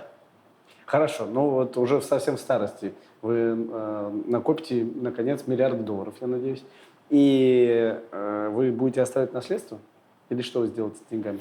Как говорят, в гроб же не унесешь? На самом деле еще рано этого думать. Потому что я, может быть, успею потратить все эти деньги до того времени. Кто знает? Ну, конечно, наследство остается. У меня семья большая. И поэтому каждому хватит, поверь мне. В далеком прошлом меня еще не было. У меня была сестра только, она была в 4 классе. У меня родители в то время уехали на подработку в Индию. То есть их с работы отправили, то есть по желанию, кто хотел. Отец поднял руку, сказал я. Мама, не думая, уехала с ним на 2 года в Индию. Знаешь, когда я начал уже анализировать это в осознанном возрасте, я понял, что такое для меня идеальные семейные отношения мужчины и женщины. Когда женщина за мужчиной хоть в огонь, ни в воду. да, как говорится. То есть она, не думая, мама полетела в Индию, помогала отцу, он там работал на 2 работах, помогала ему по быту, пыталась устроиться на работу поваром, но, знаешь, такая ситуация произошла, она у меня такая, что вот сегодня приготовила, а завтра уже это кушать нельзя, это надо выкинуть. И она это в столовую выкидывала, где именно кушали все, кто приехал с России. И ей сказали, так делать нельзя, ты работать не будешь. По итогу они приехали счастливые, семейный союз еще больше укрепился, да, и они привезли оттуда праворульную «Жигули» 7. Отец привез. То есть заработанные деньги там он привез с Индии праворульную «Жигули» 7. То есть для меня, знаешь, в осознанном возрасте, я когда анализировал, когда мне бабушка, сестра рассказывала всю эту историю, я понимал, какую семью я хочу. И какие у меня взаимоотношения должны быть в семье именно с моей женой. А сколько ты уже со своей женой вместе? Ну, мы с ней вместе уже, получается, 2 года. Ага. 2 года. Но вы в да. браке? Мы в браке. Официальный брак? Да, да. А дети у вас есть? Да. Сколько? 2. О, как вы за 2 года 2 успели? Вот так вот. Ну, расскажи. Расскажи. Ну, конечно. Как за 2 года 2 смотри, получается, у нас были отношения, Да, у нас еще не было семьи. да. Ну и, соответственно, в этот момент, когда мы встречались, Да, зачали первого. мы зачали первого. А. То есть, знаешь, для нас официальный брак это не был каким-то таким вагоном, который нас приведет в какую-то другую жизнь. То есть мы, будучи в отношениях, жили так же, уважая друг друга, любя друг друга. То есть для нас штамп в паспорте ничего не поменял, кольцо на пальце ничего не поменяло. Но она тебя поддерживает, когда у тебя сложности, еще что-то? Или она в этот момент такая говорит, так, чувак, все, заткнись, неси бабки? Нет, знаешь, на самом деле ее поддержка играет большую роль в моем становлении. Потому что когда я прихожу какой-то расстроенный, либо там какая-то сделка выгорела, например, да, я прихожу и говорю, что, блин, вот не получилось там, да, а она, наоборот, поддерживает и говорит, что, блин, надо выдохнуть, надо принять это и просто идти дальше. То есть, наоборот, я от нее чувствую большую поддержку. У вас на пути встречались люди, которые вам помогали, вы им помогали, и вы в итоге в том числе стали делать такие проекты. Сегодня бывает такое, что к вам обращаются какие-то там предприниматели, начинающие за советом? И как вы на это реагируете? Практически каждый день. Что вы делаете? Советую. Как говорится, если я могу, помогу. Многие из них есть. Тем более, кто в сфере real estate, они все к нам обращаются. Потому что все равно первый опыт неплохо у нас. И втором, у нас есть ресурсы. У меня есть много инвесторов, которые желают инвестировать на хороший проект. Если у них проект хороший, я могу найти инвестора. Почему нет? Классно. Вы потратили на нас часа 3. Я вам не платил. У вас дел, я уверен, Много, очень много. да, согласен. Зачем вы тратите свое время на то, чтобы... Мы только 5 минут назад сказали, мы хотели совместить 2 мира. Твой мир и мой мир. Мы же сделали, помещали их сейчас. Ради этого. Ну зачем? Какая мотивация? Ну это понятно, это как бы интерес такой, по разные миры, но вот зачем вам это нужно? У вас много чем можно заниматься. Ты знаешь, у меня жена тоже иногда злится, потому что я много времени даю своим друзьям, свои близкие, свои люди. Вы ко мне обратились через один друга. И я уважаю этого человека, я уважаю это его решение, поэтому хотел бы давать достаточно времени. А втором, мне тоже интересно. Почему нет? А почему интересно? Расскажите. Все равно это social networking. В конце концов, я могу через ваш канал доставать миллионы людей. Кто даст бесплатно свои такой возможности? Ты тоже мне предлагаешь очень большие возможности на самом деле. И я, как я понимаю, ваш канал один из самых быстрее растущих каналов в YouTube. Почему нет? Поскольку мы с вами снимаем видео для YouTube, то оно, скорее всего, технологически переживет и вас, и меня. И представьте, что прошло 500 лет, и ваши прапраправнуки смогут посмотреть, что там за прапрапрадед жил. Вы бы наверняка посмотрели видео со своим прапрапрадедом. Ну, я думаю, такое видео не существовало, потому что видео последние 20 лет только люди делают такое снимают. Абсолютно верно. То есть мы с вами не имеем эту возможность. Да. И мы с вами первое вообще поколение в истории человечества, которое оставляет на себе цифровой след. Да. То есть даже здания еще раньше строили, а видео никто не создавал 500 лет назад. Согласен. И поэтому очень вероятно, что ваши праправнуки решат посмотреть, что там за дед сидел такой. Я помню, тогда была коробка желания. Люди поставили там сообщение и накопали где-то, думали, через 100 лет, 200 лет кто-то найдет. Да, такой способ был. да. Но видео не было. Как Видео вы не было, да. То есть письменность. Но через письменность мы хотя бы общаемся с предыдущими поколениями. Да. А сейчас видео, это уже все-таки можно эмоции считать очень много. И вот представьте, что у вас здесь 1 минута, и ваши праправнуки через 500 лет смотрят вот именно этот момент. И вы прямо сейчас можете отправить им сообщение и сказать все, что вы хотите. Посмотрите, пожалуйста, в камеру и скажите им все, что вы хотите. Самое главное в этой жизни, даже проблема когда-то заканчивается. Поэтому нельзя жалеть. No regret. Это мой совет. Класс. Спасибо вам большое. Было очень ценно. Так же. Поскольку мы с тобой снимаем это видео для YouTube, то оно проживет дольше, чем ты и я. Чисто технологически. Представь, что это видео будут смотреть через 500 лет. И будут смотреть твои прапраправнуки. Если бы я тебе дал возможность сейчас посмотреть видео со своим прапрапрадедом, наверное, ты бы посмотрел. Но мы с тобой не имеем такой возможности, потому что тогда не было YouTube, не было таких технологий. Мы с тобой первое поколение, кто оставляет о себе цифровой след, видео цифровой след. И поэтому твои прапраправнуки смогут это видео посмотреть. Зайдут по, там, как это будет называться, мы не знаем, по ютубить, погуглить, и найдут это видео. И вот представь, что они прямо сейчас дошли до этой секунды и смотрят на тебя, что там за прапрадед жил. И представь на самом деле, что у тебя есть 1 минута отправить им какое-то сообщение. Посмотри сейчас в камеру и скажи им все, что ты хочешь своим прапраправнукам через 500 лет. Самое главное, наверное, что я хочу вам сказать, это никогда не опускать руки. Что бы в жизни ни происходило, вы никогда не должны сдаваться. То есть ваша жизнь — это определенная игра. И то, как вы ее отыграете, зависит от вас. Поэтому я хочу вам дать совет, чтобы вы добивались своих целей и не останавливаясь ни перед чем. То есть человек есть умный, а есть упорный. И упорный человек всегда победит, потому что у него есть этот стержень. Как раньше нам говорили, там, что вот троечник там, стал каким-то великим предпринимателем, стал, например, каким-то министром, да, это не потому, что у него какие-то связи, а потому что он целеустремленный, потому что он определенную школу прошел, да, вот этих трудностей, ну и, соответственно, дошел до своего такого пути. Поэтому я вам желаю пройти все трудности и стать именно теми людьми, кем вы хотите. Кайф, красота, давай 5. Так, ну все, ты мне номер менеджера сейчас дашь. Да. Мы прям ссылку на WhatsApp на его укажем, чтобы можно было зайти и написать ему. А? Да. Ну все, договор. Спасибо тебе. Спасибо тебе.